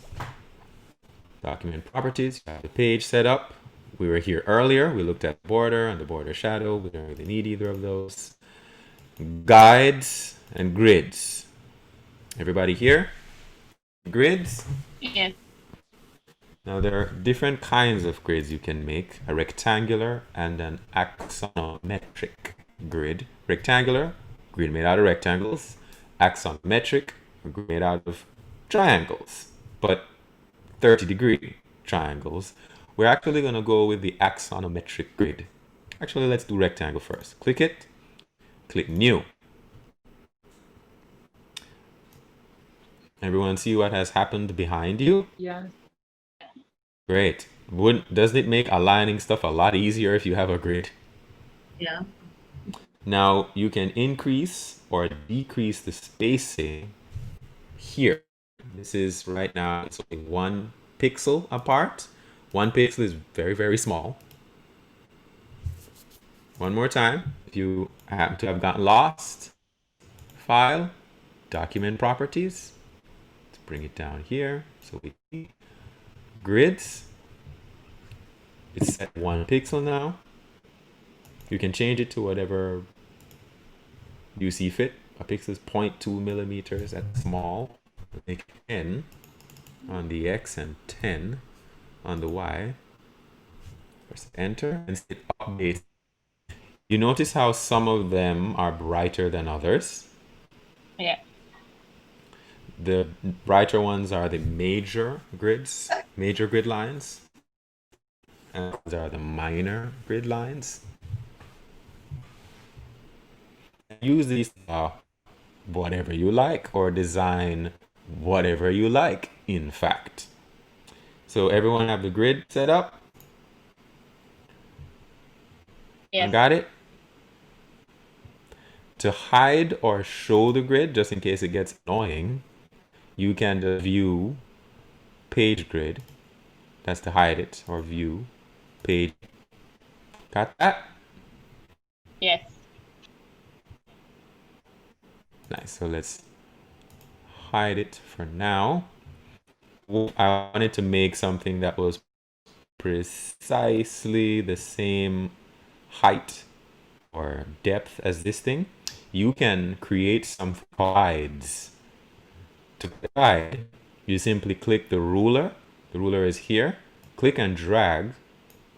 Click and drag.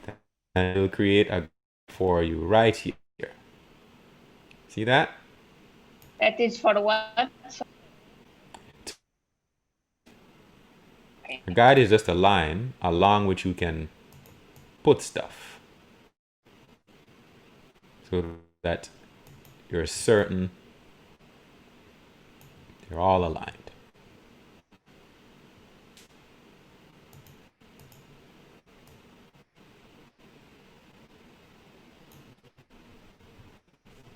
With me so far? Yes. The basis of design, all design is alignment. Things when things, well, we notice when things are aligned, when things are out. We notice patterns, exception. The more we notice the patterns. So alignment, when something is aligned or misaligned, you notice right away. So we have the alignment. You can pull from any of the rulers to make vertical or horizontal guides. And you can even make diagonal lines by pulling diagonally like so.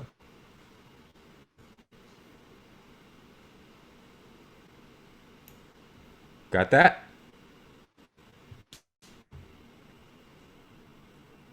Yeah.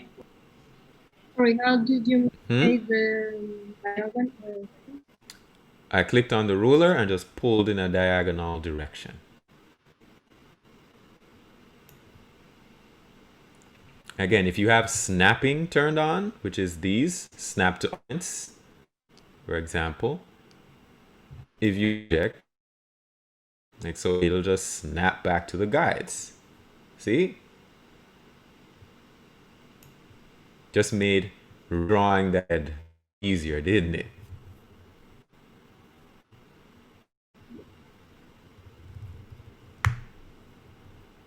Now, a few more tools that are just plain. So Inkscape can generate text, and this might crash Inkscape, but I'm going to go for it anyway. And then we can use that text to fill shape we want. For example, to generate text, you can go into extensions. Everybody click extension. Click text, lorem ipsum. There are many kinds of extensions that do a crazy amount of things, but essentially they're third-party applications that run within Inkscape. So they are risky business, but they are worth the risk. Text, lorem ipsum. Everyone there? Yes. Now, when you click it, a dialog box will come up and says, well, how many paragraphs do you want? Lorem ipsum is filler text. When you design a website or a book, you want to know what the text looks like.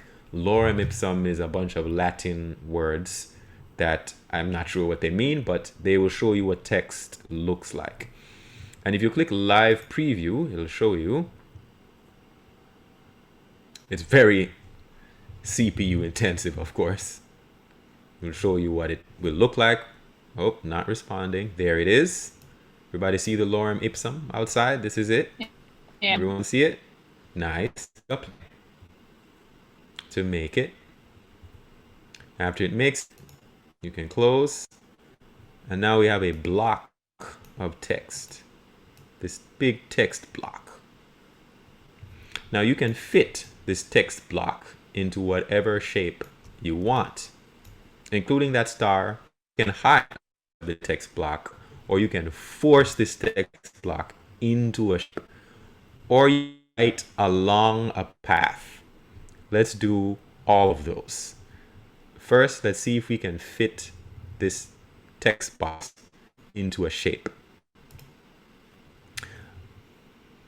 How do we do that? Well, let's draw a shape. 2, 3, 4, 5, like so. Everybody have the shape?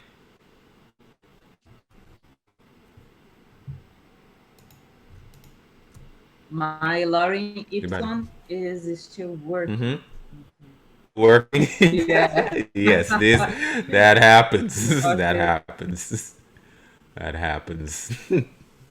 Now, what you would like to do, there are a few things you can do. You can put this text onto that path by clicking Put on Path. Click it, tell me what happens for you.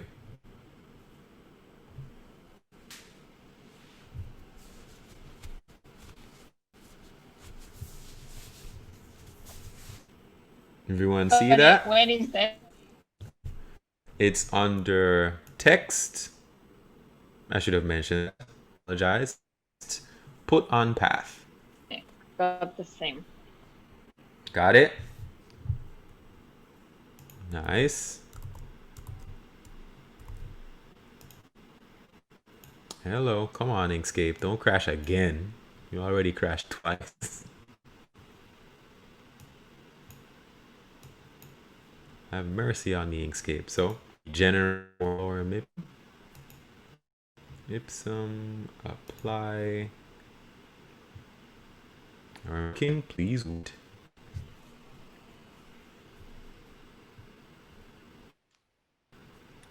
There it is. So now you know how to put text onto any path, any shape.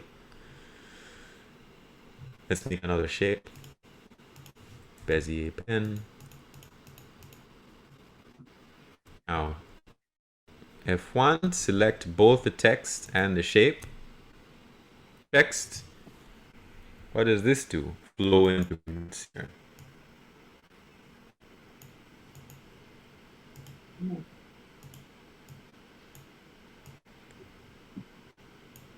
Boom. Boom. Text. Flow into frame. Generally, it should put the text into the frame, but apparently not.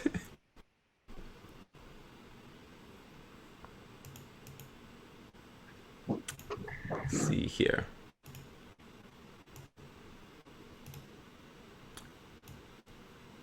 Let's select this object here, or actually let's give this a fill. See if that would make any difference.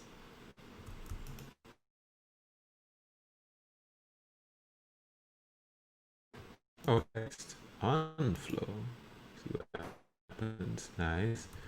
Then select that text into frame. White. this. Ooh, nice.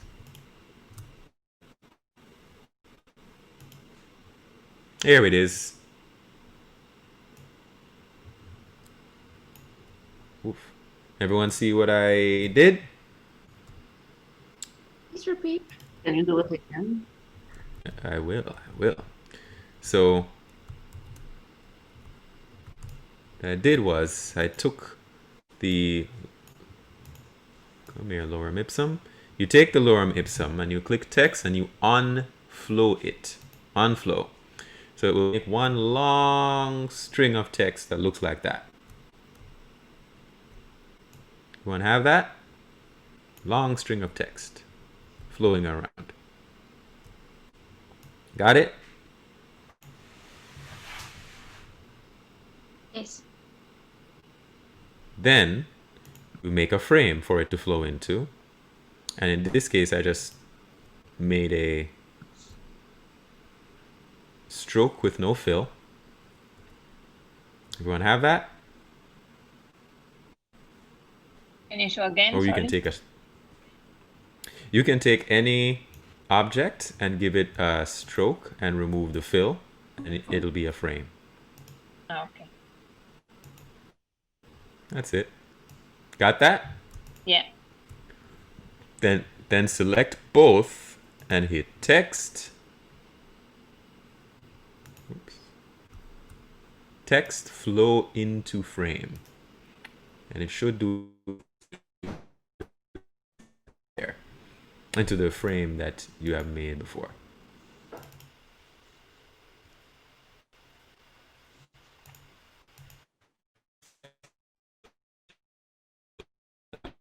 It.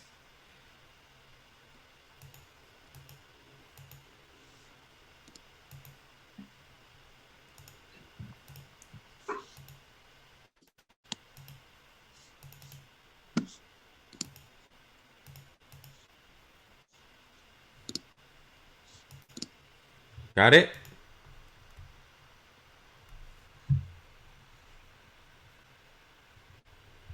Yes. Got it? Got it? Now, I'm going to show you some examples of what people have done. And now that you know how to do it, we can just talk through how people have done it. How about this? Oh, again, keep pressing this button. View. Ooh, thank you. Everyone see this? Mm-hmm. Yeah. Anyone guess how they did this? The This is a shoe. Mm-hmm. Precisely what I just did. Copy.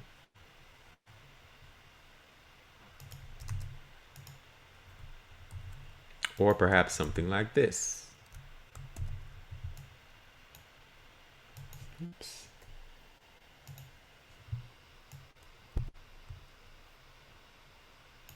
Every time. Here we go. Something like this. You see how this just flowed around, acting like a shelf? Yeah. You want to see that? Yeah. So, if you wanted to use the format of this, for example, you would create guides and then put in your own text, put in your own imagery. Let me see if I can find something else that will help you. How do you think they made these guys? See these? See the many possibilities? Mm-hmm. Yes. Mm-hmm. In your free time, just make them. Pop one out.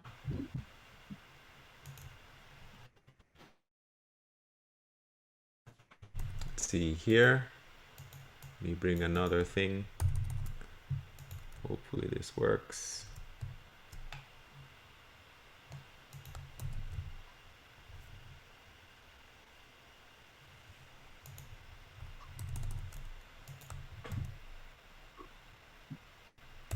There it is. So, how do you think they made this? So this is an infographic, and these are a bunch of triangles. And what else? Circles, rectangles. Circles, rectangles. So these are the building blocks of basically every piece you see on the internet somewhere. If you wanted to, for example, take the format, you could find whatever the size is, or you could just create guides directly from this object by pulling down. So, okay, well, this where that triangle is. Well, first, see if we can make how you would go about making a guide from something for yourself. This is a big rectangle in the back. Easy. Click this, draw a rectangle. Draw a rectangle over it. And we're done here. Fill it like so. We're done. And then you have a bunch of triangles. To ensure this rectangle doesn't move, we can just right click and then lock it. Lock selected objects. And we have a bunch of triangles joined together to make a triangle. You click this polygon tool and you make the corners 3. And then you click and drag. And you have a triangle. Remember, Control snaps it to 15 degrees or 0. Make this a little bit darker. Black, like so.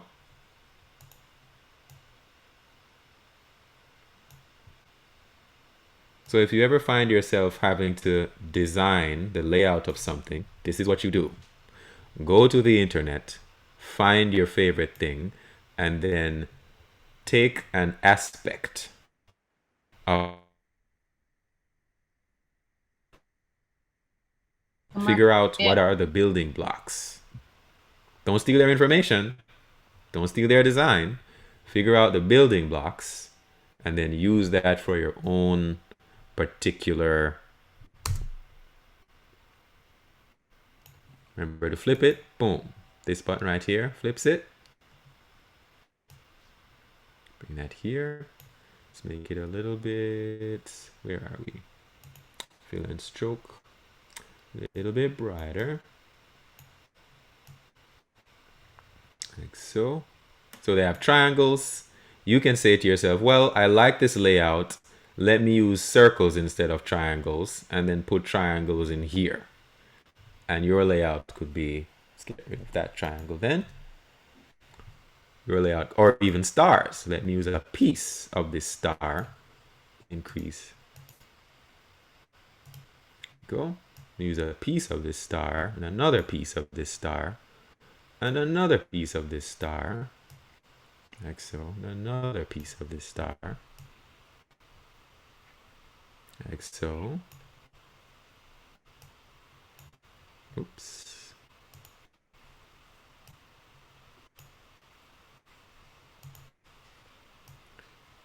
And then remember how we cut out an object in a shape we want. So this one, let me unlock it. Unlock objects. Have it. Command D to duplicate it. And then select.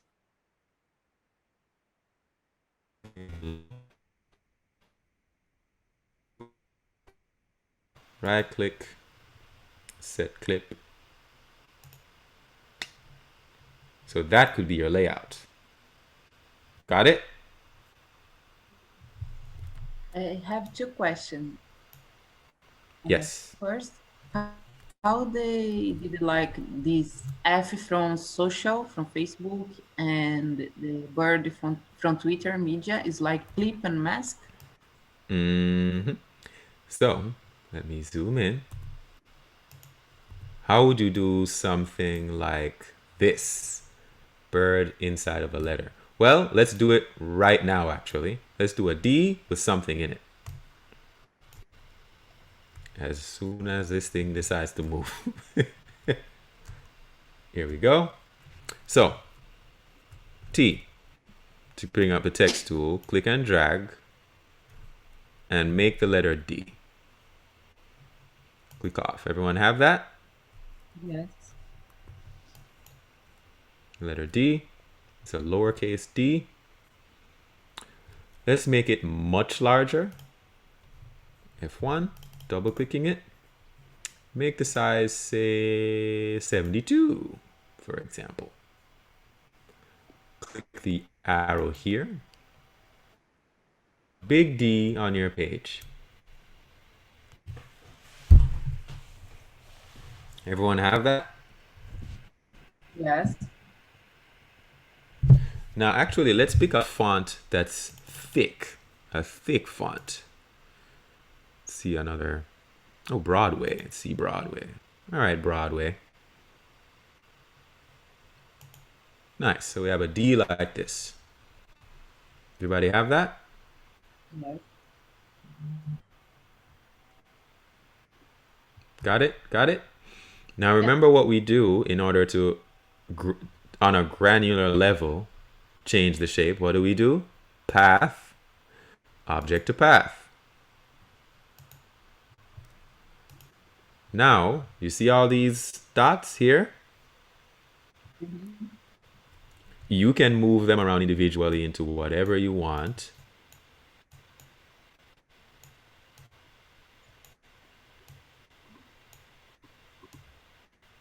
Put a forehead, little nose, lip. Go bowl that out like so. That this is a person.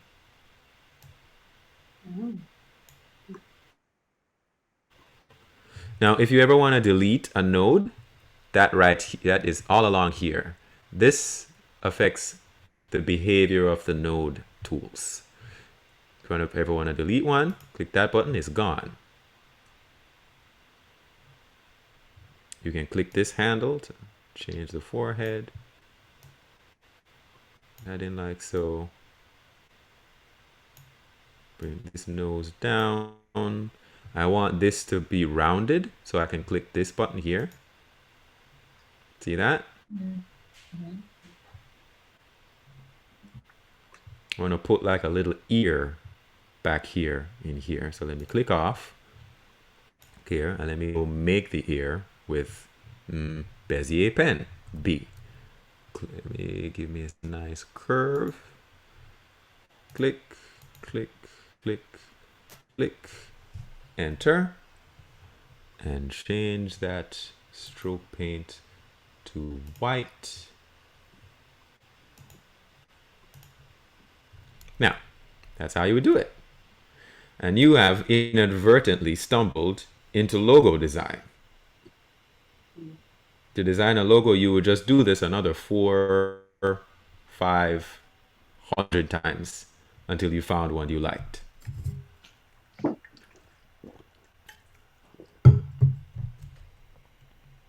Got it so far? Yes. If you find something on the internet that you see that you like, now you have the tools to make something like this. So this is, you would put down purple rectangle. Then you would get a picture of Abraham Lincoln and use the Bezier pen and make the black background, right? Then you would cut out this shape for the front, stuff these words in it, flow into frame. And then the eyes would be something I haven't showed you yet, called a trace. But that's so CPU intensive. You know what? Gonna try it. We minimize you, close you. So if you want to bring in picture into escape like so, you bring it in as a, now it's a raster image, as we said before. You zoom it up, it's really blurry. You can turn it into a vector of 1 or 2 colors by tracing it. Now we're in the territory of weird stuff can happen with Inkscape. So I'm telling you, this might work. It might not. Awesome for images. You can play with them as much as you want. But back to the trace. Make sure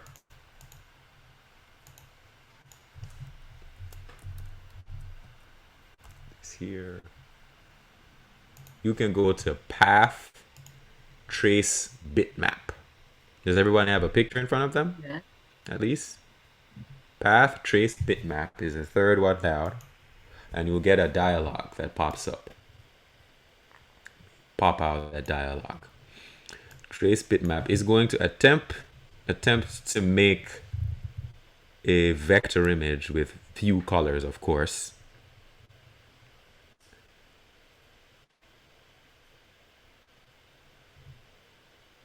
And it starts when you press OK. You see this thing? It traces it directly on top.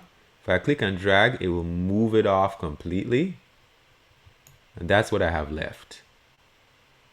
You see it? So you went to the, start again, object? No. Oh, one more time. Let's run it back one more time. So you have an image, you import an image. Path trace bit map. This box, depending on the speed of your computer, should have a preview of the image. You can manipulate, and you should manipulate, these numbers here: speckles, smooth corners, optimize, brightness cutoff, edge detection. Let's click edge detection. When you click update, it will change what this preview is here. Smooth corners.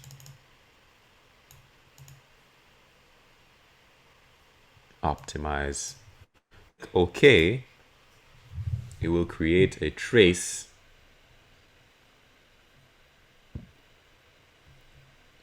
Very CPU intensive.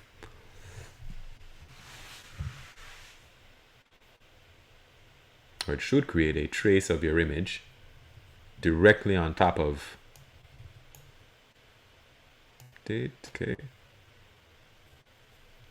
directly on top of the image that you imported. Select this one, click OK. That's what that looks like now. Let me move this out of the way so you can see the trace that it made. And the more you change these variables in here, let's increase smooth corners, optimize 2.3, click update.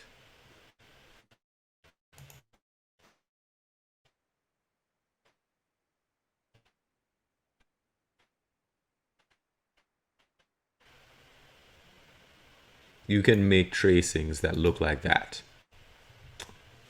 Oop, I think Inkscape may have crashed again upon me. Nope, it lives, it lives.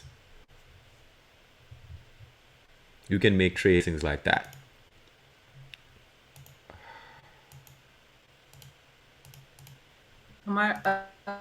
Another question. I saw that I have like an unlimited space to work. So if I'm doing like a drawing here, then I go down, draw another way. How can I find everything? And how can I make it a good size to read it? And I do these transformations. I don't know. Understand? Read and transformation. So if you, that's export. This social media, this, for example, this old draw face has a good size of letter that I can read. Sometimes I save my documents and they are so small. Yeah, generally it starts very small, but you can just change the document size whenever you want. Under document properties, you can change the page, you can change the size to whatever you want. Millimeters to pixels, and then just scale everything up by selecting them and selecting them like so. And doing this or using the transform. The reason vector images are so CPU intensive is because when you zoom in, it doesn't, with raster images, it simply display. Let me click this. F1. Thank you. That's a bug in my computer. When you zoom in, it gets blurry because it simply displays the color of the box, the color of the pixel.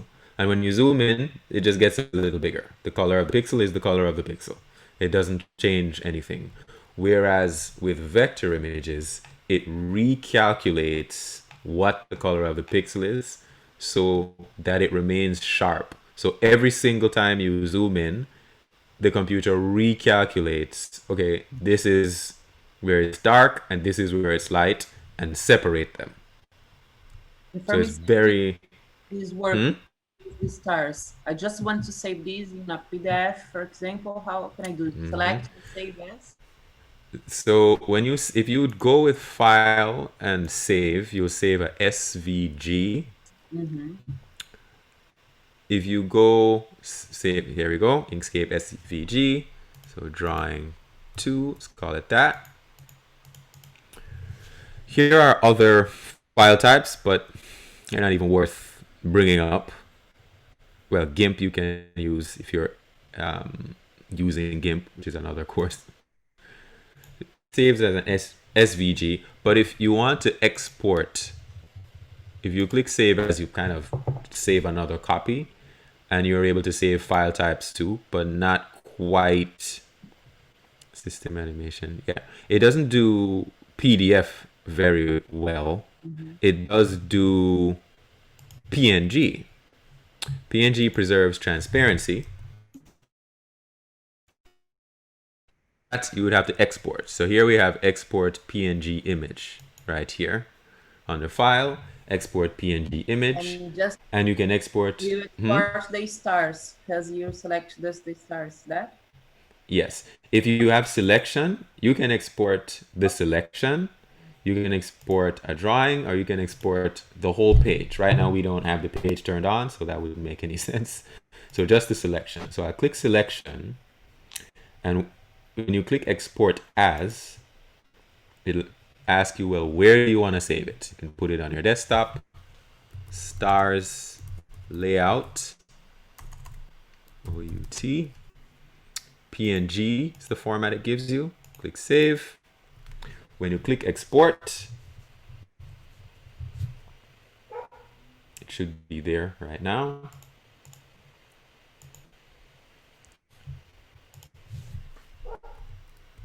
Where is stars? It might be on my second monitor.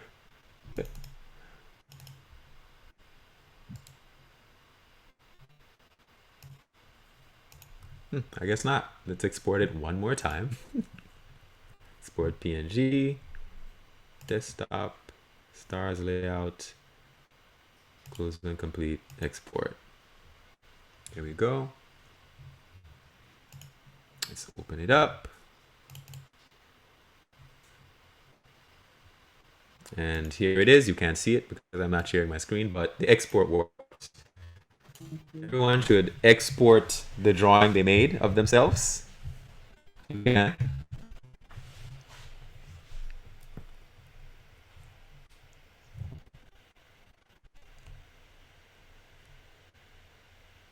Question about tracing. Mm-hmm. Is it possible, like in Illustrator, we can trace some colors? Is it possible in Inkscape? It is. It is possible. Let's see here. It's like 6 colors or 4 colors. Mm-hmm. It is possible. Where are we here? F1. By the way, if you have an Illustrator document, a .ai, or you have a PDF, you can open it in Inkscape. Open one page at a time, so it will make a new document for for each page of the document. And in Illustrator, you can go in and just change the end a .ai document, you can just change the file name to .pdf and drag it into Inkscape. So trace bitmap, multiple scans. Go to colors. Okay. Single scan has colors too, I believe. Nah, multiple scans. Colors and 8 scans is quite a lot. 4. Click smooth. Now let's all cross our fingers and hope. There we go. Worked better than I expected. Click OK.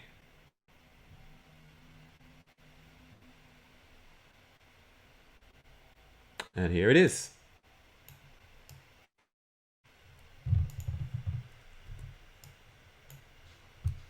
That's the scan. That's the original picture. And this, again, full SVG, zoom to tears if you like, sharp. And because of that, it means you can change it. You can change the colors. And you can change the notes also, no? You can edit every piece. Like this. There are quite a bit of nodes, so Inkscape is going to be very upset. Yeah. Yep, not responding. I don't want to do that. That happens. That happens. So let me see how much time we have left. What is that? 10 minutes? Am I over? 10 an hour, 10 an hour, 10. Yeah, I have 10 minutes left. Oh no. This happens. Let me just open up another window before. Oh, it lives. Oh, I was wrong. Kamar, when you export it, does it become with pixels, the PNG? The PNG, yes. Yes. And do you improve the quality of the?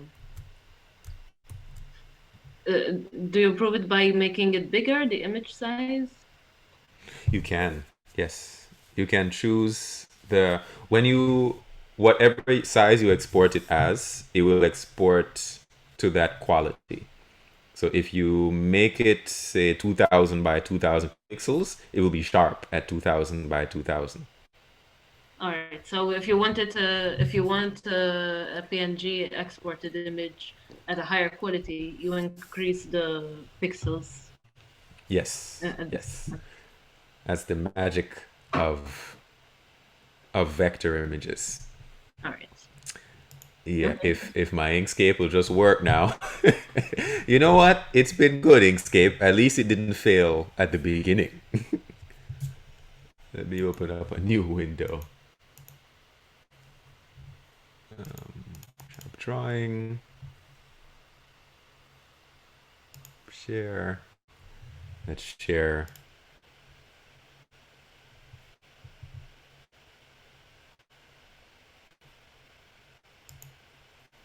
Kamar, while that, how did you do the transversal guide?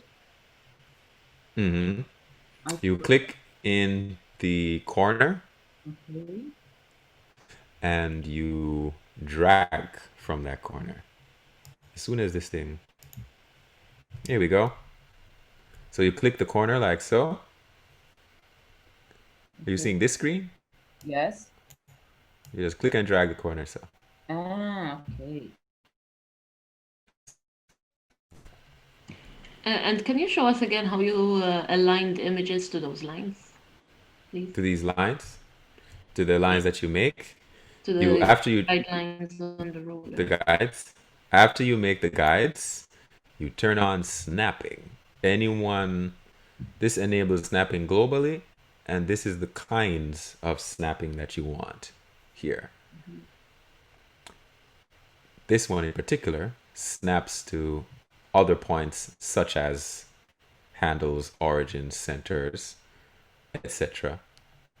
Which means when you move an object such as this, it will snap to with this. Just snaps to the guide, snaps to this guide. Got it? It's not snapping. It's not snapping. Turn on this one then. Snap No, okay. guides. I think Did it work? Not all the objects are snapping. Interesting.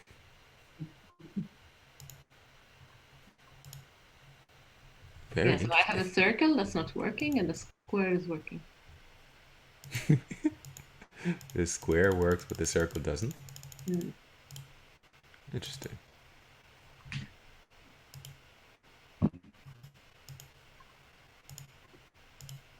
Yeah.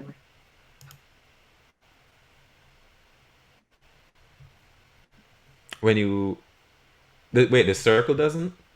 The circle doesn't. We probably have to turn on snap bounding boxes. Oh. So snap to grids, you can snap to. Snap nodes, paths, and handles. This one is snap bounding boxes. This one. Bounding boxes is the box around it that you use to affect this thing. Okay, yeah, that was it. Got it?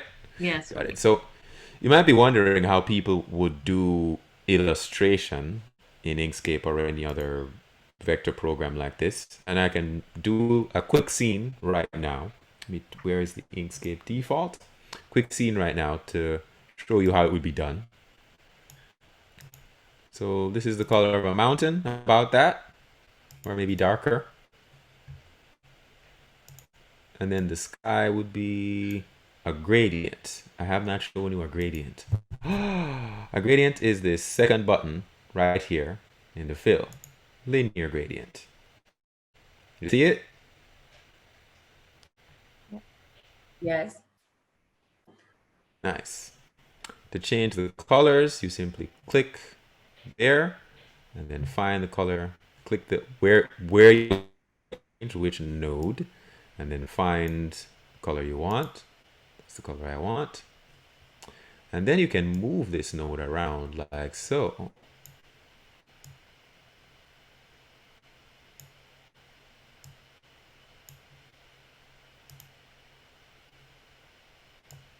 Now, this is gradient I want. Everybody see that? Nice. Let's send this to the back. Boom. So now we have a sky and a mountain. With me? Yes. Let's make another mountain by duplicating the first mountain. Click it. Move. Let me turn off snapping for now because it's annoying me. Let's make it a little skinnier, a little longer. So. And then flip it.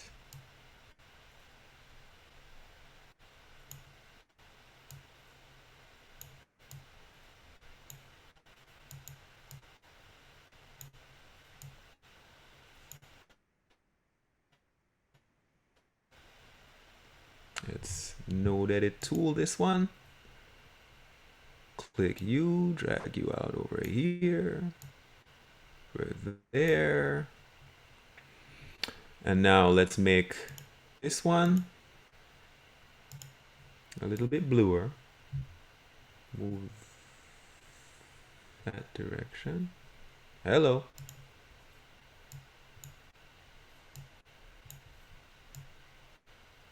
There we go. That direction.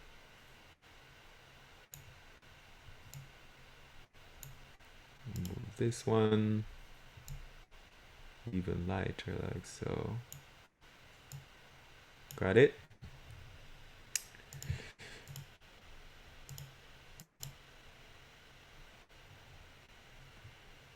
It's possible. Hold on. And what do we do? Select this. Command D to duplicate it. Make it a solid color. Select everybody.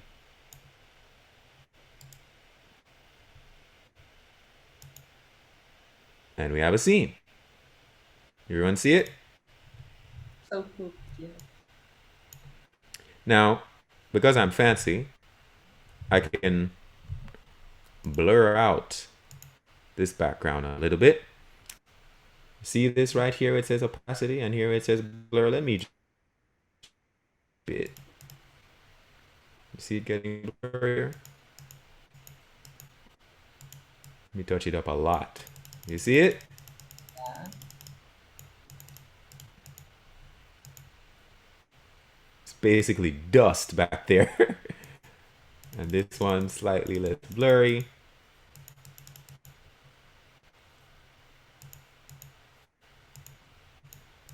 See? It's still an SVG document. Maybe not 28.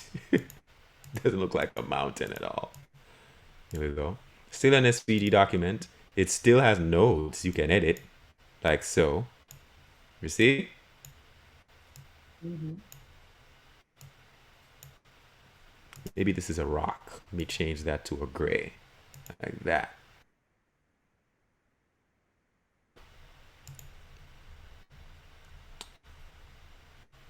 And if I wanted to put a,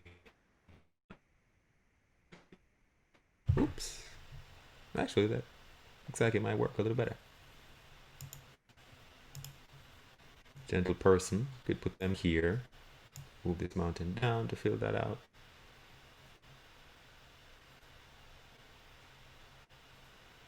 So it pops out. And you can just make a person and put them in here. You can put little baby son. Like so.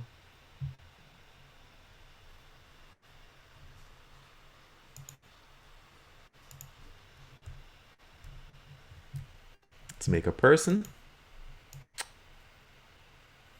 Little head. We have to just go with a round head for now because time.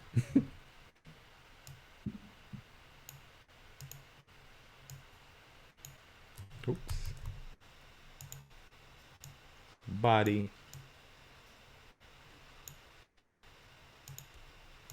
Bent body.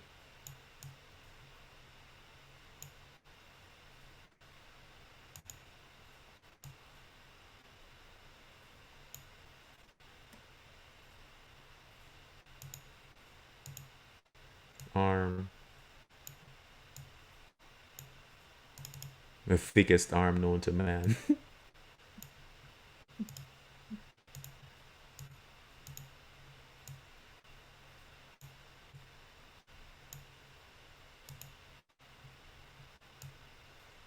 Maybe not.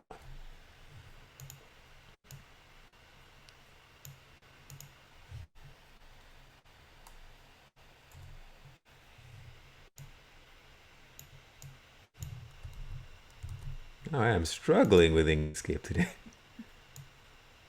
Here we go. Sheesh. Too far. Thinner, nice. Rotate. D. D. This is why you want to move the rotation point to there. There we go.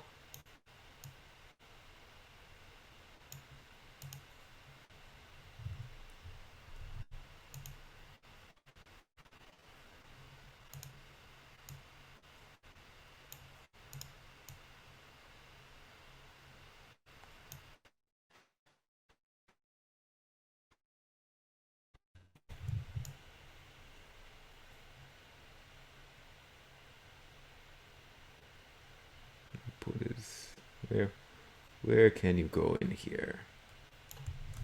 G.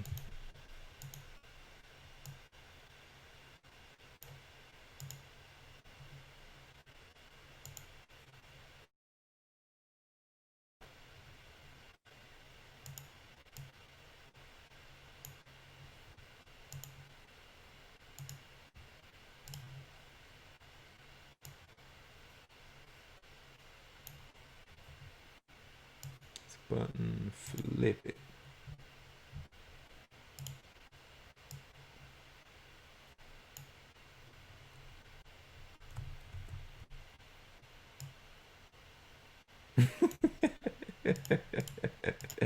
Silly legs.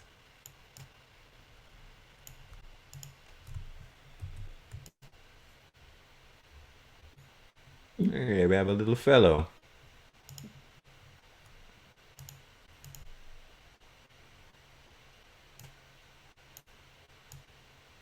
What's that leg?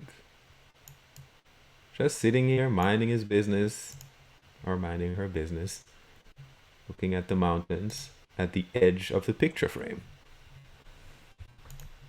Let's make it an actual frame. Go. Boom. Actually, frame with no fill, but just below him. He's sitting it right at the edge.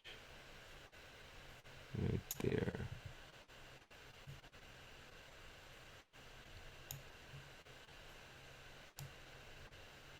Here we go.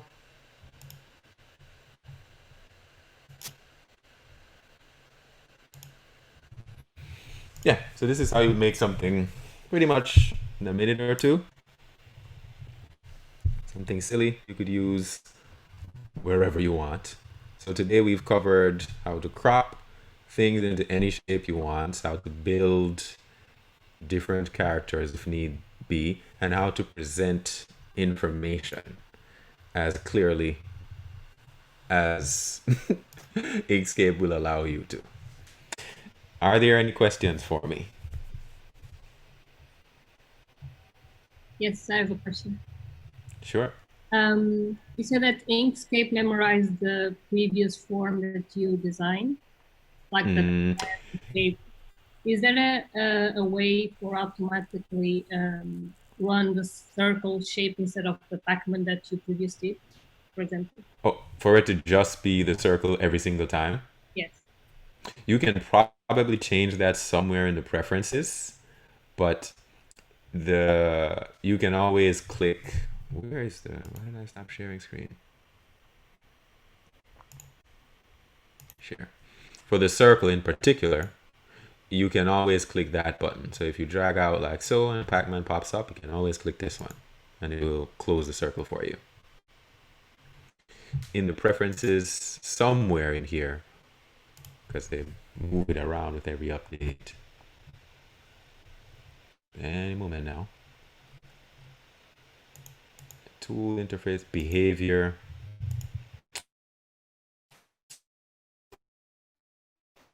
In here, where you can tell it not to remember anything. But the last time I did it was on Inkscape many versions ago when the preferences didn't even look like this. So I wouldn't even know where to find it now. Stay on move, moving original, snapping, scrolling. Yeah, you can check. Maybe they've removed it altogether.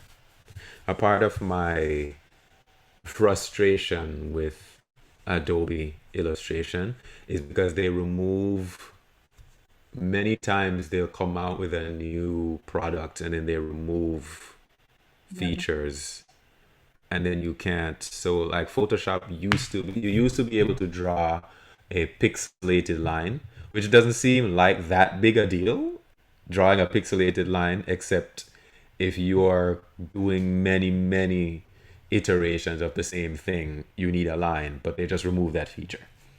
So things like that will happen. And with Photoshop, I mean, you miss a bill payment and now you lose all your work. You miss Illustrator, your credit card happens to not run because you moved between countries and you had to change the card. Now you're out of luck. More questions for me? Stop share. More questions? What I want you to do is make some avatars of your head and put it out there on the internet. Put it out there to entertain other people. If you, for bonus points, make some of your friends, of people you know, Just for fun. Don't put any pressure on it. Just open it up.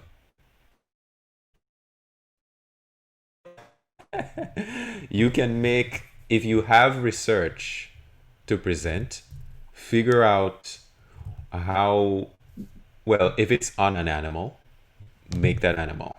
You shouldn't go and buy an icon for your animal when you can make it in Inkscape. You can use the same way we made a person. You can use various shapes and keep making it shape after shape until it resembles that animal. What else? What else? I think that was it. Any more questions for me? So thank you for all. Is more question? We can have one more. Are there more questions? Anything in the chat? Okay. I saw that times appear for me here layers, so I can work with several layers. I can put, for example, a draw of I don't know, a bird, and another layer, and draw just to make the patterns and sizes. Yes. Okay. That's exactly right. Exactly right. Layers are, I didn't show you layers today because I don't really use them that much. Yeah, I actually layers, it's Photoshop, so for me, it's really cool because it's more intuitive with this interface and easier, I think. So cool. I love it. Thank you so much. Sure, you're welcome. Welcome.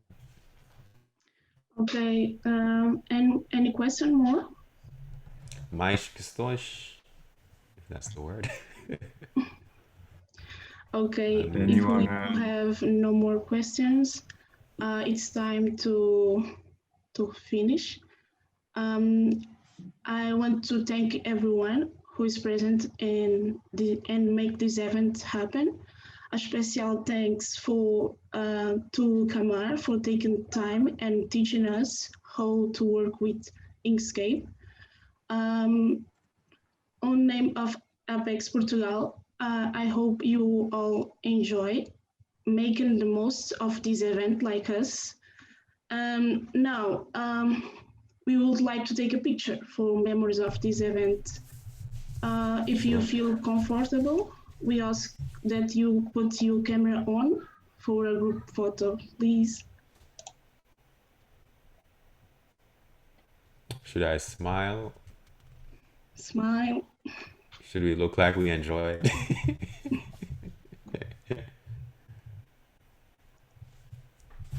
Like this. A moment, please. I can hold a smile forever. Can I? Ready? Is everyone?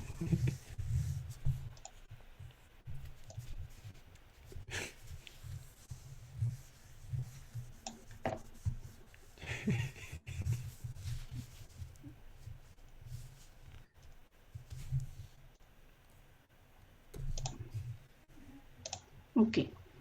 A smile, please.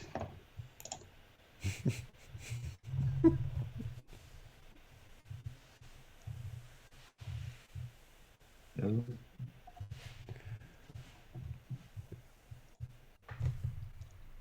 Is that? Yep. I think we get it.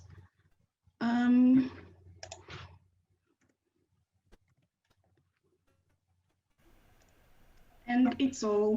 Thank you everyone for being with us. And now I'm pass the words for Sarah to finish this event. Thank you. You're welcome.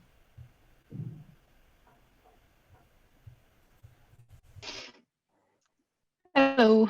I'm just gonna do some words to to close.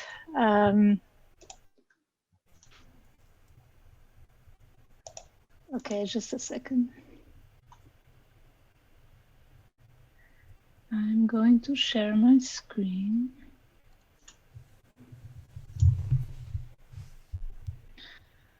Oh, you disabled me.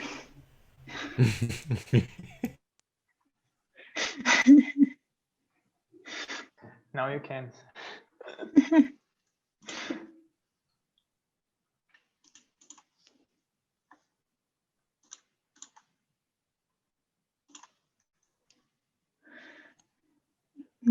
Okay, you see the right screen. Okay, so just to end, I really want to thank everybody for being here in the name of APECS Portugal. This is the first time we did a virtual workshop. Normally it's in person, so we're quite happy about how it went. And a huge thanks to all the speakers. You know, we don't have them all here at this moment. But thank you, Kamar, a lot for your participation. And we're really, really happy about how things went. And I just want to show you a few pictures.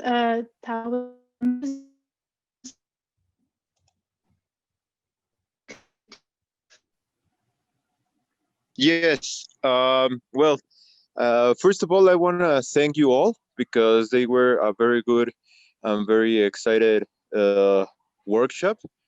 I need to say to you that since 2 a.m. in the morning, I'm awake. I'm from Mexico, so here I've been with you along this entire workshop.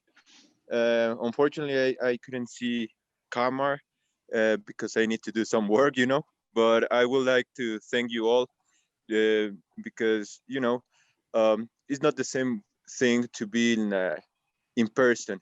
But I think that also this virtual thing close, well, make another kind of friendship, and I'm feel really happy now to see you all and to learn from you. Thank you. Thanks. Yeah, it's really cool to see that we can reach out to people all over the place.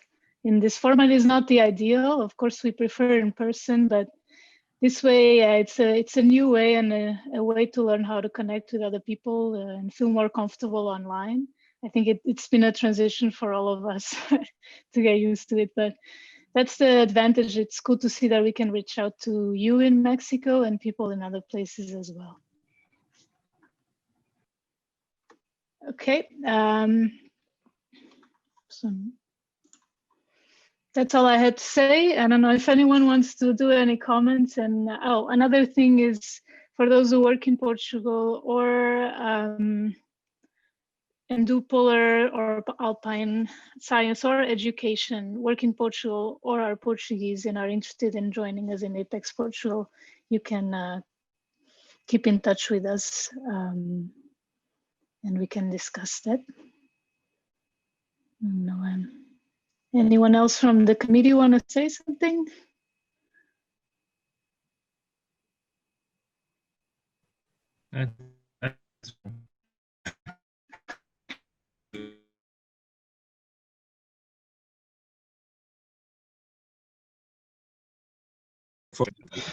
Yeah, it was really nice. In the chat, all participants were like helping each other.